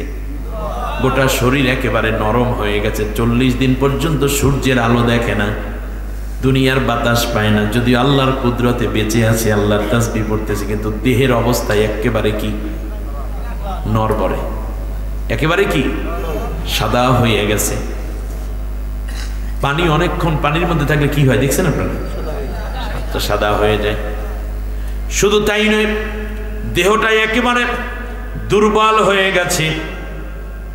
মনে রাখবেন, যারা পালিয়ে যায় নেতা যদি কোনোদিন ফিরেও আসে আগের মতো শক্তি নিয়ে আসতে পারবে না। একেবারে দুর্বল দেহ, হাজারো রোগ, আগের মতো আর কসকসা চেহারা দেখা যাইবে না। মনে হইলে বোঝাই যাইবে কত বয়স হয়েছে, ঠিক কিনা? আগের মতো আর নাই। আল্লাহ বলছেন, আমার ইউনূস কি আমি আগের মতো রাখি নাই পালানোর অপরাধে? কথা কয় না দূর। ইউনূসের চেহারা কি আগের মতো ছিল? দেহটা কি ওই রকম ছিল? আল্লাহ রাব্বুল আলামিন বলতেছেন, ওয়াহুয়া সাকিম। সে ছিল একেবারে দুর্বল, একটা দেহ পইরা থাকে, মানুষে হাত দিয়া নাড়াইলে কেবল নড়তে পারে, বসতেও পারে না, একা দাঁড়াইতেও পারে না। এমন এক মহা কঠিন অবস্থার মধ্যে সে পড়ে গেছিল। টিপ দিলে মনে হয় আঙ্গুল গেড়ে যাবে, এইরকম একটা দুরবস্থার মধ্যে সে পড়ে গেছে। 40টা দিন একটানা মাছের পেটে, আপনি চিন্তা করতে পারেন? আল্লাহ রাব্বুল আলামিন বলেন, শোনো, তারপরেও বলি, প্রথম দিকে তোমাদের অবস্থা কি হবে শোনো। ইউনূস তো তওবা করছে, তুমি তো তওবাও করো না। ইউনূস তো আল্লাহর দিকে ফিরে আসছে, তুমি তো নিজের ভুলই ধরো না। তাদের অবস্থা কি হবে? ইউনূস পয়গম্বরের কথা পালাইয়া গেলে কি হয় আল্লাহ তাআলা বলছেন, এবার শুনেন। وَأَنبَتْنَا عَلَيْهِ شَجَرَةً مِّن يَقْطِينٍ। ইয়াকতিন নামক একটা গাছ আমি আল্লাহ তাআলা লাগাইয়া দিলাম ফেরেশতার দ্বারা। তারপরে তাতে জাকা দিয়া দিলাম। জাকা বলেন নাকি? সাউনি দিয়া দিলাম, জাকা দিয়ে দিলাম। তার নিচে আমার ইউনূসকে আমি আল্লাহ 6 মাস পর্যন্ত রেখে রেখে সুস্থ করেছি। তাহলে জাতির লোকদেরকে সাইরা পালাইয়া চইলা গেলে তাদের জায়গা রাজপ্রাসাদে হয় না, তাদের জায়গা হয় গাছতলায়। যদি বিশ্বাস না হয় তাহলে আপনারা চলে যান সাবেক বিচারপতি কালামানিকের কাছে। এত জীবন্ত ওয়াজ, আপাতত এর বাইরে আছে আরো অনেক মাথায় আল্লাহ দিয়ে রাখছেন আমাকে, কিন্তু আপাতত এইটার সে আর টাটকা কথা নাই। কলা পাতার উপরে হতাইয়া গেছে, হতাই গেছে বুঝছেন, এটা নোয়াখালীর লেখাতে শুয়ে আছে, দুর্বল শরীর। একদিকে দরবেশে দাড়ি কামাইয়া পালায়, আর ওনার দাড়ি ছিল না বিদায় দাড়ি রাইখা পালায়। যদি একবার বাঁচা যায়। কলা পাতার উপরে শুয়ে রয়েছে, জকিগঞ্জের সিলেটের জকিগঞ্জ দিয়ে চলে যাচ্ছে, মশায় কামড়ায়, সেরা প্যান্ট, দুর্বল পাঞ্জাবি, মানে ইয়েটা শার্ট, মাত পাশে একটু টুপিও আছে, কোত্থেকে লইয়া লইছে আল্লাহ জানে। পোলা পাইনে ধৈরে একটা ফাড়াই হেলেছে। হ্যাঁ কম যাইবে না কি ফাটাইছে ওটা কইয়েন না, পোলা পাইনে জায়গা মতো সিপ দিয়ে কাম বানাই লাইছে। সুতরাং সে গর্ব করত আমি সাইদিকে ফাঁসি দিছি। আল্লাহ কয় তুই এইবার বস। আমি আজকে দাবি করছি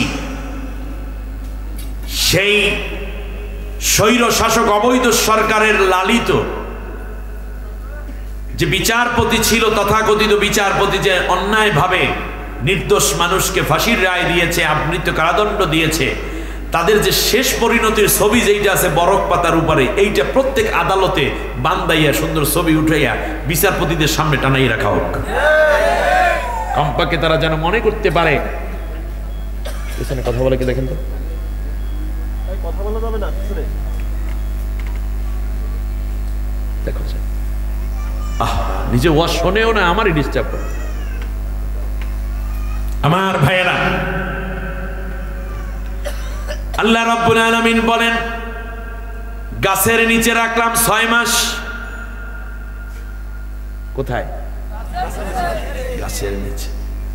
বিল্ডিং এর স্বপ্ন দেখে আল্লাহ আপনি ওটা চলে গেছে। কিসের নিচে? যদি বোধোদয় হয় তওবা করে, আর না হলে থাকতে হবে কোথায়? وَأَرْسَلْنَاهُ إِلَى 100,000 أَوْ يَزِيدُونَ فَآمَنُوا فَمَتَّعْنَاهُمْ إِلَى حِينٍ। আল্লাহ রাব্বুল আলামিন বলেন এরপরে আমি 1 লক্ষ মানুষের কাছে আমার ইউনূসকে পাঠাইয়া দিলাম। না, আপনার কথা বোঝেন না, ভালো বোঝেন না মানে আসলে বোঝেন না ওইটা না, এর মানে বেশি বোঝার জন্য আহ্বান করতেছি আর কি। এটা সাতক্ষীরার মানুষের বোঝার কথা। মাঝে মাঝে বক্তা কিছু কিছু ডায়লগ দেয়, যার কারণে কি হয়, শ্রোতাদের মনোযোগ আকর্ষণ হয়। আসলে কি আপনারা বুঝেন না এরকম? কে কে বোঝেন না দেখি তো? একজনে বোঝে নেই, ওই 2 জন, আরো একজন বোঝেন। আমার কথা কি বুঝেন নাই নাকি বুঝেছেন? রাইট। 1 লক্ষ মানুষের কাছে আমি পাঠাইলাম। 100,000 মানে কত? আলে বলা নাই এখানে। 1 লক্ষ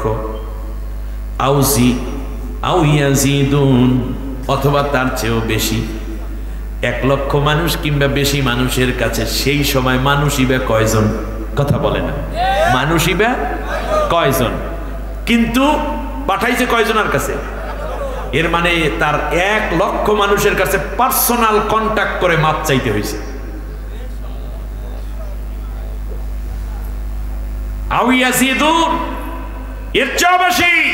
কত বেশি আল্লাহ বলেন নাই, একটা সংখ্যা দিয়ে আল্লাহ বলছেন। সুতরাং যদি ফিরে আসতে হয় আল্লাহকে আগে বলতে হবে,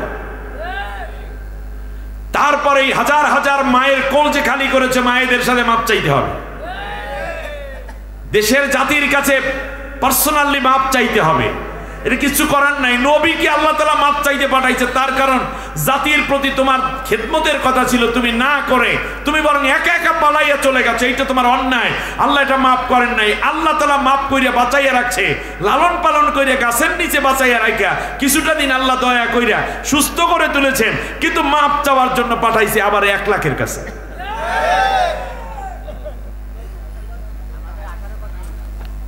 এই যে সুন্দর কথা বলছি, আমাদের 18 কোটি। এবার আল্লাহ রাব্বুল আলামিন বলেন শোনো, ঘটনা যখন এত কিছু হয়ে যায়, পরবর্তীতে আমি কাদেরকে ক্ষমতায় আনবো একটু শোনো, শুনবেন না? এটা হচ্ছে আলোচনার শেষ পর্ব। 10 মিনিট মুনাজাত দিয়ে চলে যাব ইনশাআল্লাহ। আল্লাহ রাব্বুল আলামিন বলছেন সূরা কসাসের মধ্যে 4 নম্বর আয়াত থেকে নিয়ে 6 নম্বর আয়াত, আমার আল্লাহ এবার ডাক দিয়ে বলেছেন ওয়ানুরিদু, ওই পলাইয়া যায় অথবা একচ্ছত্র সংসদ থেকে যারা হারিয়ে যায়, তারপরে কাদেরকে আমি দেশের রাষ্ট্র ক্ষমতায় নিয়ে আসব তাদের বক্তব্য তোমরা শোনো। এটাই তো নাকি আমার আলোচনার শেষ কথা এটা ছিল না? বাস 3য় পর্বে আমরা এখন আছি। আল্লাহ রাব্বুল আলামিন বলেন ওয়ানুরিদু আন্নামুন্না আলাল্লাযীনা ইসতুদঈফু ফিল আরদ ওয়া নাজআলাহুম আইম্মাতাও ওয়া নাজআলাহুমুল ওয়ারিসিন ونمكن لهم في الأرض ونري فرعون وهامان وجنودهما منهم ما كانوا يحذرون আল্লাহ রাব্বুল আলামিন বলেন আমি আল্লাহ কিন্তু এই ফাঁকে ডিসিশন নিয়ে ফেলেছি। আল্লাহু আকবার।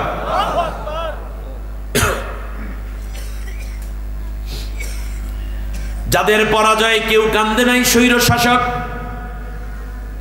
আর যারা পালিয়ে গেল এদের পরে রাষ্ট্র ক্ষমতায় কাদেরকে আমি আনবো, আমি আল্লাহ এবার তাদের নাম ঘোষণা করতেছি। সুবহানাল্লাহ।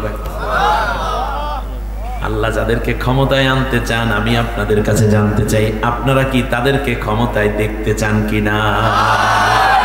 আল্লাহ যাদেরকে ক্ষমতায় আনতে চান আপনারা কি তাদেরকে ক্ষমতায় যাওয়ার জন্য সহযোগিতা করবেন? আপনারা কি তাদেরকে ক্ষমতায় দেখতে চান? কে কে চান? আমার চাওয়া না, আল্লাহ চান বলে আমরা চাই, ঠিক কিনা বলেন? বলেন আল্লাহ চান বলে আমরা চাই। ওই আল্লাহ যাদেরকে চান আমরা কি তাদেরকে চাই? যারা চান তারা দুইটা হাত আসমানের দিকে সোজা করে উঁচু করেন। আলহামদুলিল্লাহ, হাত উঁচু করে রাখেন, আল্লাহ দেখুক। কারণ আল্লাহ যা চান আমরা তাই চাই। এটাই তো মুমিনের কাজ নাকি? এটাই তো মুসলমানের কাজ। আল্লাহ তুমি কবুল করে নাও। সবাই বলেন আমিন আমিন ইয়া রাব্বাল আলামিন। বাস সম্মানিত ভাইয়েরা, এবার আল্লাহ বলছেন তার ইচ্ছের কথা। অনুরিদু, আমি আল্লাহ ফাইনাল ডিসিশন নিয়ে ফেলেছি। সুবহানাল্লাহ। অনুরিদু শব্দের অর্থ আমি ইচ্ছা করলাম। তাহলে আল্লাহ যেটা ইচ্ছা ওইটাই আল্লাহ সিদ্ধান্ত। বলেন আল্লাহর যেটা ইচ্ছা সেইটা আল্লাহর কি সিদ্ধান্ত।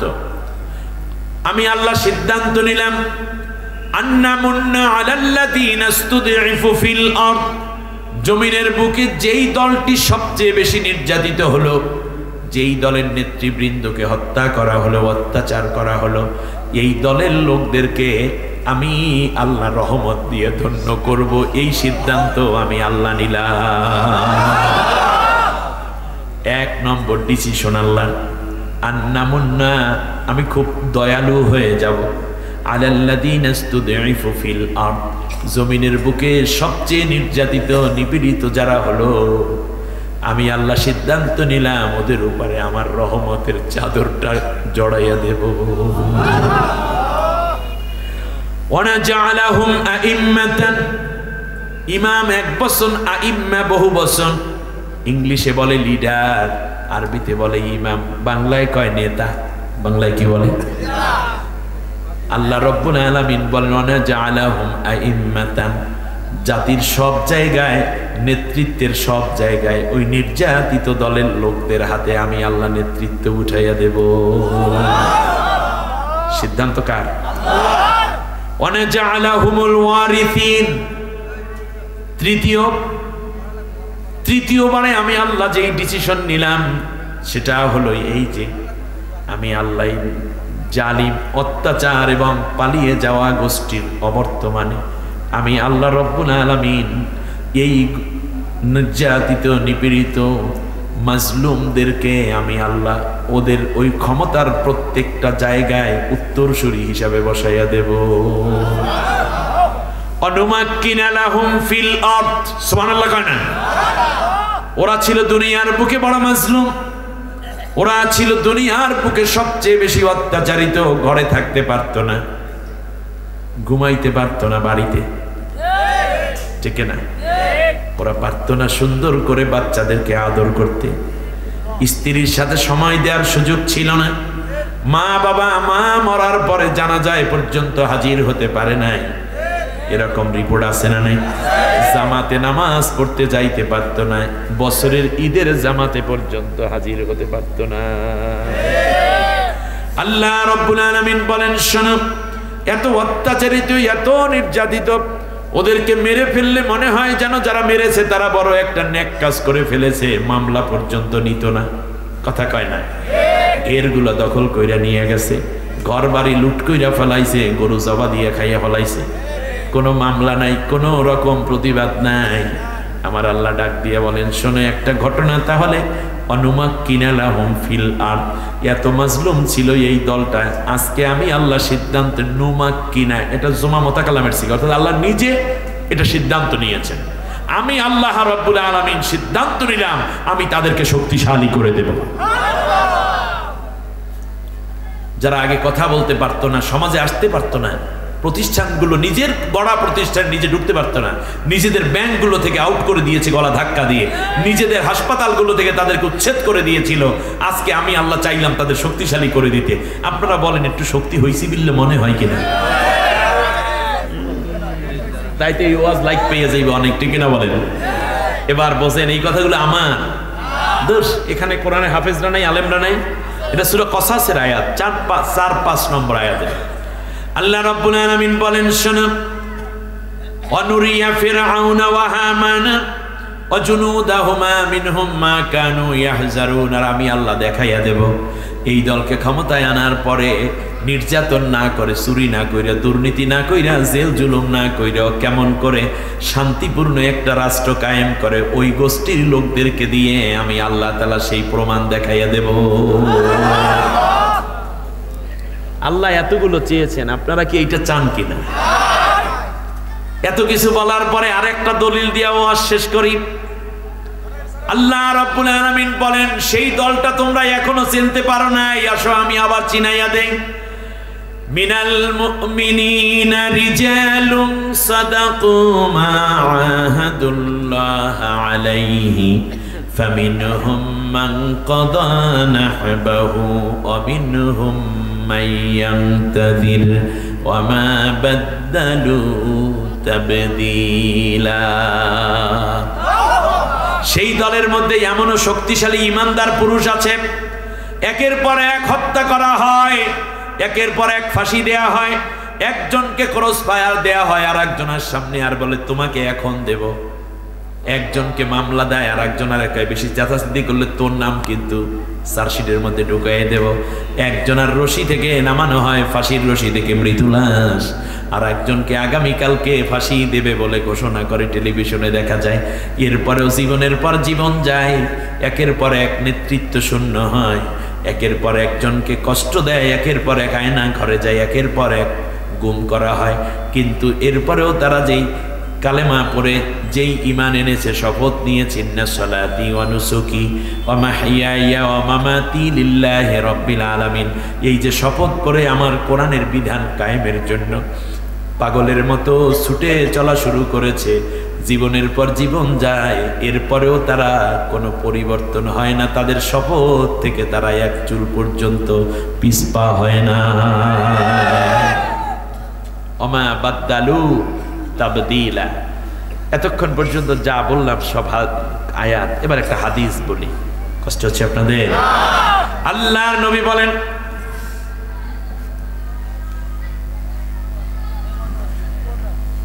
ফাত্তাবিউস সিওয়াদাল আযম,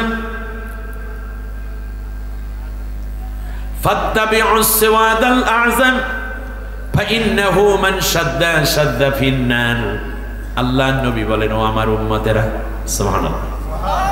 এবার কি বলতেছেন নবীজি? একটি জাতির মধ্যে, দলের মধ্যে যখন দেখবা আল্লাহ তাআলা এমন পরিবেশ দান করবে, তখন তোমাদের দেশের মধ্যে বিভিন্ন রাজনৈতিক দল থাকবে, যার মধ্যে ইসলামীও থাকতে পারে। তবে মনে রাখবা, সেওয়াদাল আযম তথা যেই দলটি আগাইয়া দিলে তাড়াতাড়ি ক্ষমতা নিতে সহজ হবে, সেই দলকে তোমরা সমর্থন দিও। তার কারণ হচ্ছে, তুমি তো দল আছো, ইসলাম করো, ঠিক আছে, কিন্তু তোমার তো এখন 10 জন এমপিও হওয়ার যোগ্য নাই, 5টা ম্যাজিস্ট্রেট তোমার হাতে নাই, 10 জন টিউনও নাই, তোমার হাতে হাসপাতাল নাই, তোমার হাতে পত্রিকা নাই, তোমার হাতে টিভি চ্যানেল নাই, তোমার ডাক্তার নাই, তোমার ইঞ্জিনিয়ার নাই, তোমার ডিসি নাই, এসপি হওয়ার কোনো লোক তোমার মুরিদের মধ্যে নাই, কিংবা তোমার দলের মধ্যে নাই।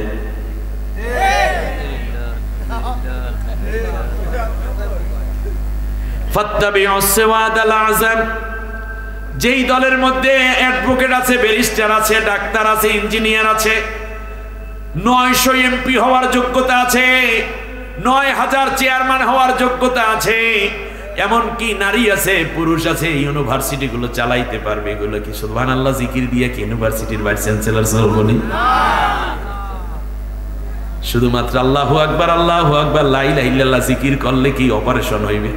এখানে ডাক্তার দরকার, এখানে হাসপাতাল দরকার, ঔষধ কোম্পানি নিজের থাকা দরকার, পেপার দরকার, মিডিয়া দরকার, টিভি চ্যানেল দরকার।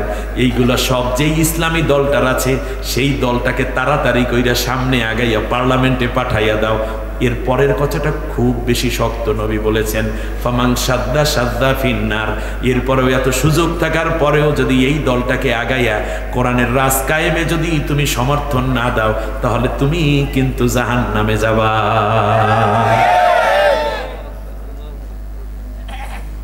আগামীর সময় আসতেছে, সময় সুযোগ মতো আমরা যেন পূর্ণ কাজটুকু সেরে নিতে পারি। আল্লাহ আমাদের কবুল করুন।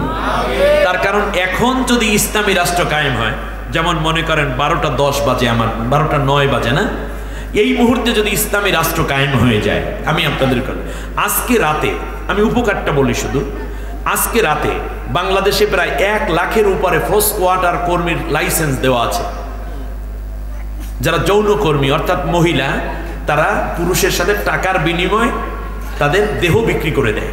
আমি আর ভাঙ্গাইতে পারলাম না, আপনারা অনেকে বুঝতে পেরেছেন মনে হয়। তাহলে 1 লক্ষ যদি হয়, তাহলে কমপক্ষে 2-3 লক্ষ যুবক মুসলমান ছেলেরাই বেশি সেখানে গিয়ে চরিত্র হনন হবে, ঠিক না? তাহলে কতজন হইল? 3 লাখ।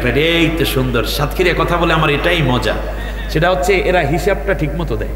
কোন হিসাব 2 লাখ, আবার 2 লাখ, তাই মহিলার ইজ্জত গেলে কই? মহিলা সহ 3 লাখ হয়ে গেল না? তাই পুরুষ যখন দর্শন করে তাহলে মহিলা বেইজ্জতি, পুরুষ কি বেইজ্জতি হইল না? অবশ্যই। এই মুহূর্তে যদি ইসলামী হুকুমত কায়েম হয় সংসদে, তাহলে এই রাতে যারা জেনা করতে যাইতে সব জেনা বন্ধ। ইসলামী রাষ্ট্রে জেনা নাই, ঠিক না বলেন? জেনা করার কোন সাহস কেউ পাবে না, এমনই আইন হয়ে যাবে। আজকে বাংলাদেশে প্রায় 2.5 লক্ষ বার বুঝেন, মদের বারের লাইসেন্স দেওয়া আছে। সেখানে ন্যূনতম 10 লাখ মানুষ গিয়ে মদ পান করে। তাহলে এখন আপনারা বলেন তো দেখি, আজকে যদি ইসলামী রাষ্ট্র হয় তাহলে 10 লাখ বার বন্ধ হয়ে যাবে। আমার কমপক্ষে 10 লাখ মানুষ এই মদ পান করার গুনাহ থেকে বেঁচে যাবে। আগামীকালকে প্রত্যেক নারী সবাই পর্দা পশিদা সহ স্কুল, কলেজ, ইউনিভার্সিটি, মেডিকেল, বুয়েটে যাবে। আপনি বলুন তো দেখি দৃশ্যটা কেমন হবে? অপরদিকে ফজরের আজান হওয়ার সাথে সাথে আপনার ছেলে, আপনার মেয়ে, আপনার স্ত্রী, বিশেষ করে পুরুষ যারা মসজিদে যাবে, একজন বেনমাজিও থাকবে না, সবাই নামাজি হয়ে যাবে। একটা বেনমাজি আপনি খুঁজে পাবেন না। মসজিদের যাওয়ার পরে জোতার বাক্সে রাখার দরকার নেই, আপনার জোতা চুরি হওয়ার ন্যূনতম সম্ভাবনা থাকবে না। কারণ ইসলামী রাষ্ট্রে চুরি থাকে না, ডাকাতি থাকবে না, দুর্নীতি থাকবে না, 1 পয়সা ঘুষ দেওয়া লাগবে না কোথাও। ব্যাংক থেকে সুদ বন্ধ হয়ে যাবে। এই যে ন্যাক কাজগুলো জারি হয়ে গেল আর বদ কাজগুলো বন্ধ হয়ে গেল, আপনি যদি এইটা নিয়ে আরো 5 বছর কন্টিনিউ করেন, তাহলে 5 বছরে যে গুনাহ হবে পিসা হুজুর, বুজুর্গ, মুরব্বী, যদি আপনার মোরামুরির কারণে হয়, তাহলে মনে রাখবেন আপনার মাতব্বরি ঠিকই থাকবে, কিন্তু গুনার বোঝা আপনার আমলনামায় জমা হবে। এই কারণে নবী বলেছেন সাজ্জা ফিন্নার, তুই জাহান্নামে যাবে। আর যদি সবাই মিলে ঐক্যবদ্ধভাবে যেই দলটি এগিয়ে নিলে ইসলামী হুকুমত কায়েম তাড়াতাড়ি সম্ভব, আমরা যদি তাদেরকে দায়িত্ব দিয়ে দেই, আমার টার্গেট তো ইসলামী হুকুমত, অতএব যেই দলটি আগাই আছে তাকে যদি আর একটু ধাক্কা দেই তাহলেই তো সামনে যায়। আর আমার দৌড়ই আস্তে আস্তে আরো 3 দিন 4 রাত লাগিয়ে যাইবে, কি দরকার? আমি দৌড়ে এসে ভাইসা তুই চালাই আছে, আমি আসতেছি তো, আমি তোমার দিয়ে দিলাম সমর্থন, যাও যাও যাও। তাহলে আজকে ইসলামী হুকুমত কায়েম হবে, আগামীকাল থেকে আল্লাহ তাআলার কোরআনের রাজ কায়েম হওয়ার মাধ্যমে অন্যায় বন্ধ, ন্যাক আমল জারি হয়ে যাবে। তুমি বাবা সাদাকায় জারি আছো।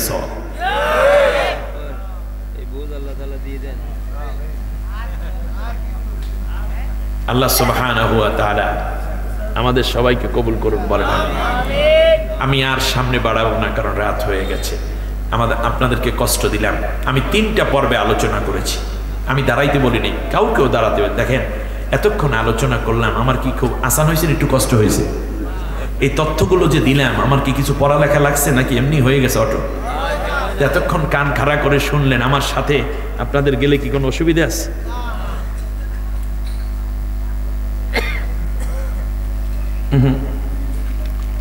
আমার কাছে একটা চিঠি আসছে, এই রেকর্ড ধরে তোমরা, লেখছে হুজুর কিছুক্ষণ গরম বা জিহাদি আলোচনা করার জন্য অনুরোধ রইল। এতক্ষণ পর্যন্ত কি হয়েছে তাহলে? এটা হয়ে গেছে না সব? এরপর আর জিহাদ দরকার নেই, যা বলা এরপরে এখন যদি ধাক্কা দেই তাহলে আগের যা বানাইছি আলোচনা কিন্তু একটা বিল্ডিং এর মতো, তাহলে এটা ভাঙ্গা শুরু হয়ে যাবে, ঠিক না বলেন? অতএব আজ আমাদের একটা ডিসিশন নিতে হবে, সেটা হচ্ছে এই যে আমাদের স্লোগান চেঞ্জ করতে হবে। এই স্লোগানগুলো আমার বানানো, এখন অনেক বক্তারা দিচ্ছেন আলহামদুলিল্লাহ। আমরা একটা স্লোগান দেবো এখন, সব দল দেখা শেষ। সবাই রেডি? সবাই রেডি? সুতরাং আগামীর পার্লামেন্টে আল্লাহর কোরআন বিজয়ের জন্য সেওয়াদ আল আজম বড় দলটি যখন আসবে, তখন যদি কোনো পীর সাহেব উল্টাপাল্টা ফতোয়া দেয়, কোনো মুরব্বী যদি উল্টাপাল্টা ফতোয়া দেয়, কিংবা কোনো দলের কোনো নেতা যদি ফতোয়া দেয়, ওই ফতোয়া কিংবা বক্তব্য আমরা শুনবো না। আমাদের স্লোগান সব দল দেখা শেষ, আল কোরআনের বাংলাদেশ, ঠিক কিনা বলে?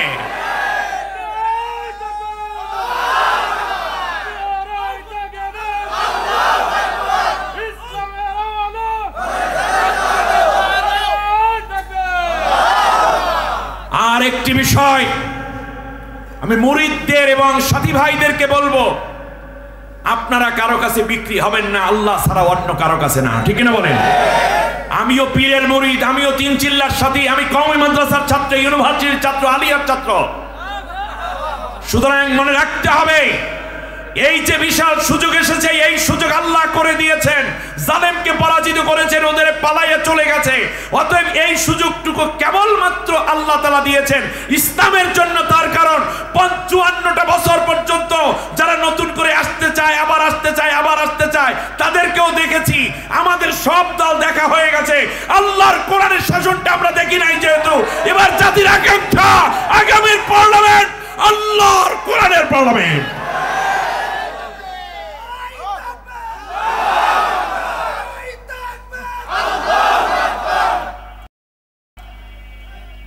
আর স্লোগান চেঞ্জ করতে হবে, আল কোরআনের আলো ঘরে ঘরে জ্বালো নয়। এতদিন ঘরে ঘরে জ্বালাইছি, ঘরের মধ্যে আল্লাহর কোরআনের দাস দিচ্ছেন বোনেরা, মায়েরা। সেখান থেকে দুগ্ধ পানকারী সন্তান সহ মাকে অ্যারেস্ট করে নিয়ে যাওয়ার রিপোর্ট আছে, ঠিক না বলেন? পড়াচ্ছে কোরআন। কিছু জ্ঞান পাপী পুলিশ কর্মকর্তারা তারা বলছে এখানে নাশকতার পরিকল্পনা করা হচ্ছে। বেকুব, তোমার বউকে পাঠাও, তুমি বসো, কি নাশকতা করা হচ্ছে? মিথ্যে কথা বলে কোরআনটা ঘর থেকে পর্যন্ত আউট করছে। ঘরে ঘরে জ্বলবে, খানকায় খানকায় জ্বলবে, মাদ্রাসায় মাদ্রাসায় কোরআনের আলো জ্বলবে, মসজিদে মসজিদে কোরআনের আলো জ্বলবে, স্কুলে স্কুলে মাদ্রাসায় মাদ্রাসায় জ্বলবে। কিন্তু একটি জায়গায় কোরআনের আলো না জ্বালালে মূলত কোরআনের পূর্ণ হক আদায় হবে না। সেই জায়গাটি হচ্ছে আল কোরআনের আলো সংসদে চালো। অতএব স্লোগান বলেন আল কোরআনের আলো, বলেন সংসদে জ্বালো। এখন যারা সংসদে আল্লাহর কোরআনের আলো জ্বালাতে চায়, আমরা তাদেরকে সমর্থন দিয়ে সংসদে পাঠাবো। সুতরাং আগামীর পার্লামেন্ট আল্লাহর কোরআনের পার্লামেন্ট হবে। প্রথম স্লোগান সব দল দেখা শেষ, আল কোরআনের পার্লামেন্ট।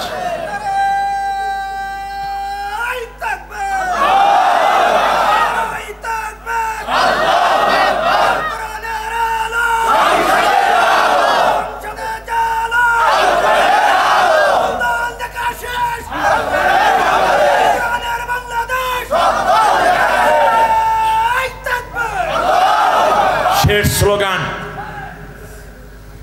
আগামীর এই পার্লামেন্টে আমরা কোন নেতার আদর্শ বাস্তবায়নের জন্য কাজ করব না। আমাদের নেতা একজন, বিশ্বনবী মুহাম্মদুর রাসূলুল্লাহ। অতএব স্লোগান তৃতীয় হচ্ছে আমার নেতা তোমার নেতা। আবার বলেন আমার নেতা তোমার নেতা। এই তিনটা স্লোগান নিয়ে বাড়িতে চলে যান। আলোচনাটুকু যদি পেতে চান তাহলে আমারও নিজের ইউটিউব চ্যানেল আছে, আমি তো আর অন্যদের মতো বলি না, এই মনে হয় প্রথম বললাম। জামাল উদ্দিন লিখে সার্চ দিলেই হয়ে যাবে। আর যদি পান আমার ফেসবুক পেজ আছে, আইডি আছে, এখানে কিছু কিছু ওয়াজ পাওয়া যায়। আল্লাহ তাআলা আজকের আলোচনাটুকু যেন আমাদেরকে বুঝে আমল করার তৌফিক দান করেন। সব ওয়াজ তো একদিনে করা যায় না, কত ওয়াজই তো আলহামদুলিল্লাহ আল্লাহ তাআলা দিয়েছেন। আমার আলোচনাগুলো ভিন্ন ভিন্নভাবে সাজানো আছে। আল্লাহ সুবহানাহু ওয়া তাআলা কবুল করুন, বলেন আমিন। আল্লাহ মাজলুমদের উপরে দয়া করেছেন, আল্লাহ তাআলা মাজলুমদেরকে ক্ষমা। আপনি সমর্থন দিলেও নিবেন, আল্লাহ না দিলেও নিবেন, কিন্তু আল্লাহর সিদ্ধান্তের সাথে আমরা যদি মিলতে পারি তাহলে আমরা সৌভাগ্যবান হয়ে উঠব। আল্লাহ কবুল করুন, বলেন আমিন। নামাজের সূরাতে সবাই বসে পড়েন, দাঁড়ানো ভাইরা মুনাজাত বসে করা এটাই আদব। একবার আলহামদু, তিনবার কুল হু আল্লাহ পড়েন, কবর জিয়ারত নিয়ত। অনেকে বিদেশ যাওয়ার নিয়ত করে মাহফিলে সহযোগিতা করছে, অনেকে বিদেশ থেকে সহযোগিতা করছে, সবার জন্য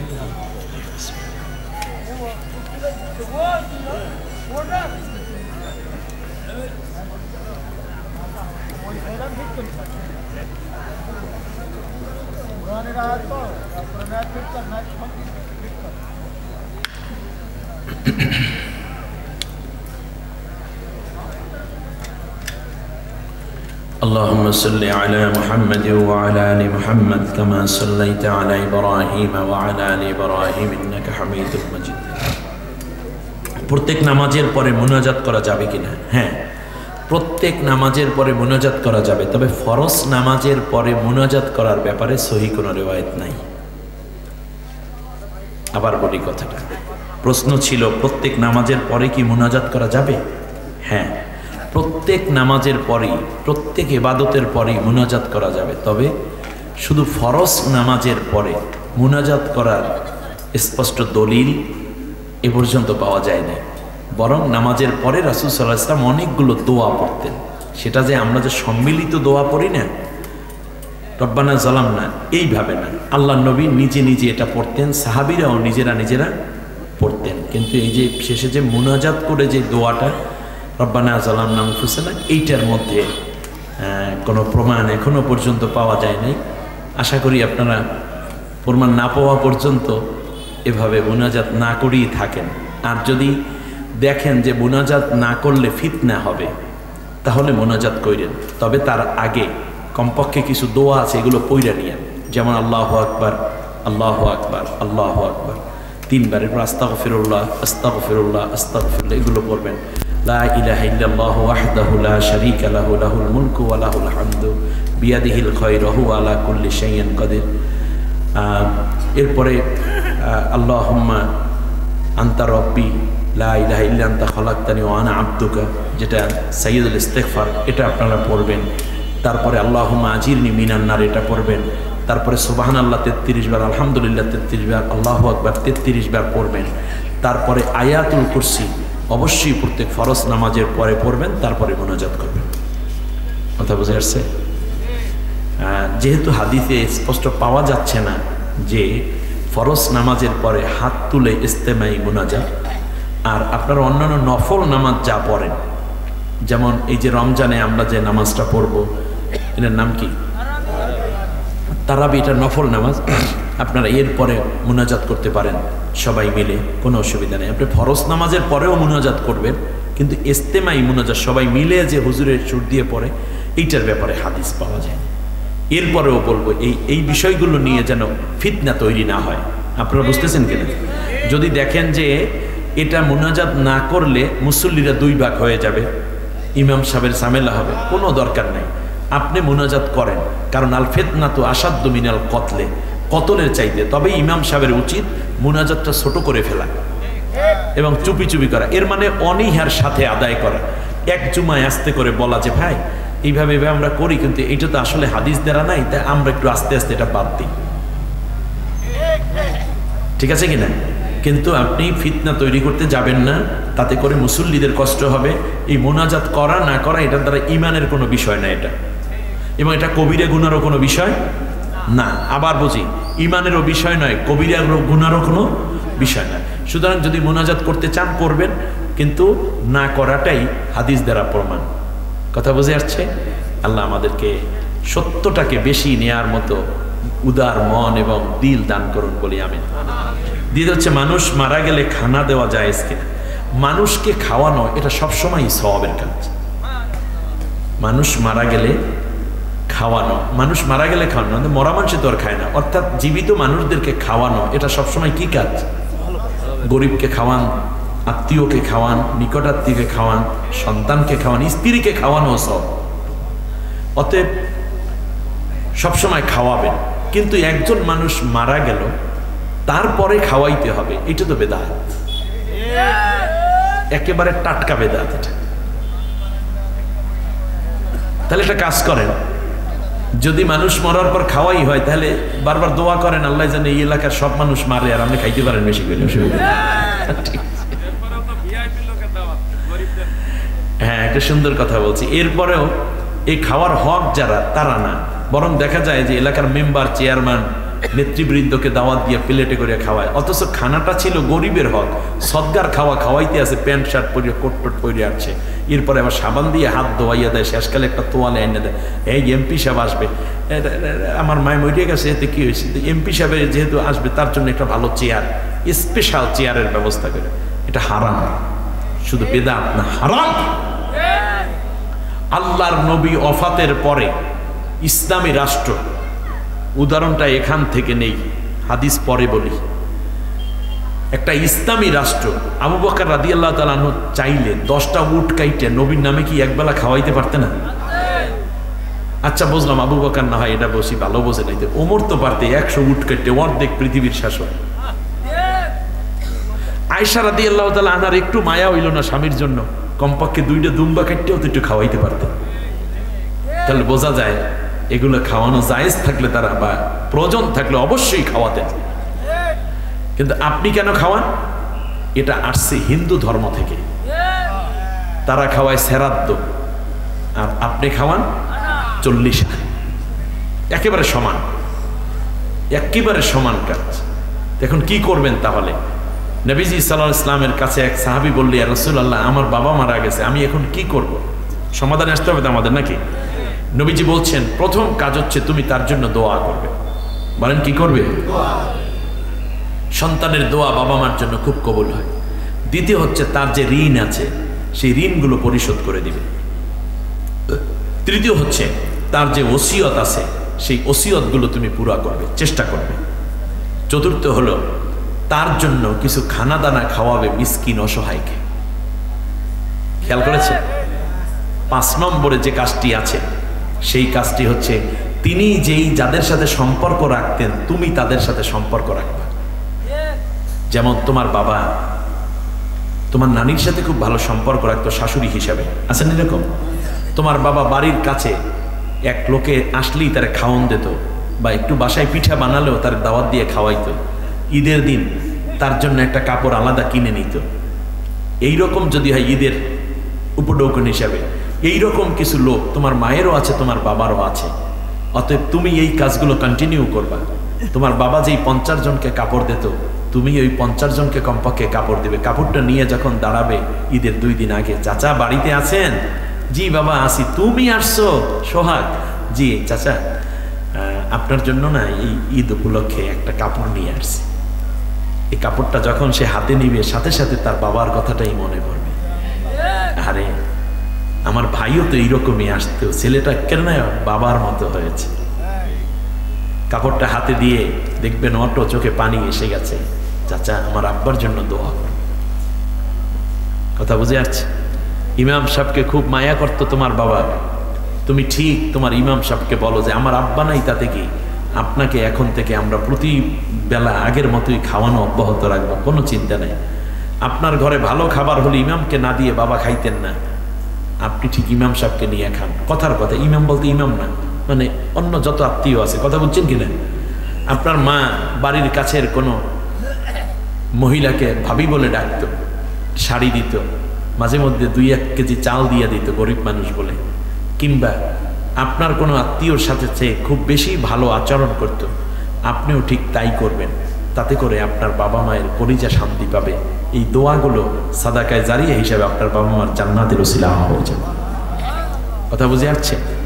তবে একেবারেই আল্লাহ রসুল হাদিস দ্বারা নিষেধ করেছেন যে এই যে 40 ইত্যাদি ইত্যাদি করো, এইগুলো থেকে তোমরা বিরত থাকবে। এগুলো নবীর জমানায় ছিল না, সাহাবীদের জমানায় ছিল না। এই কাজগুলো ঢুকছে হলো পরবর্তীতে একদল মানুষ যারা মোটামুটি ইসলামের ব্যাপারে জ্ঞান গরিমা না জেনে নিজের পেটটা একটু খাওয়ান টাউন চিন্তা করছে। এক তালবে আলিম একটাই আছে, 1 মাস পর্যন্ত কোনো গরুর গোস্ত খাইতে পারে না।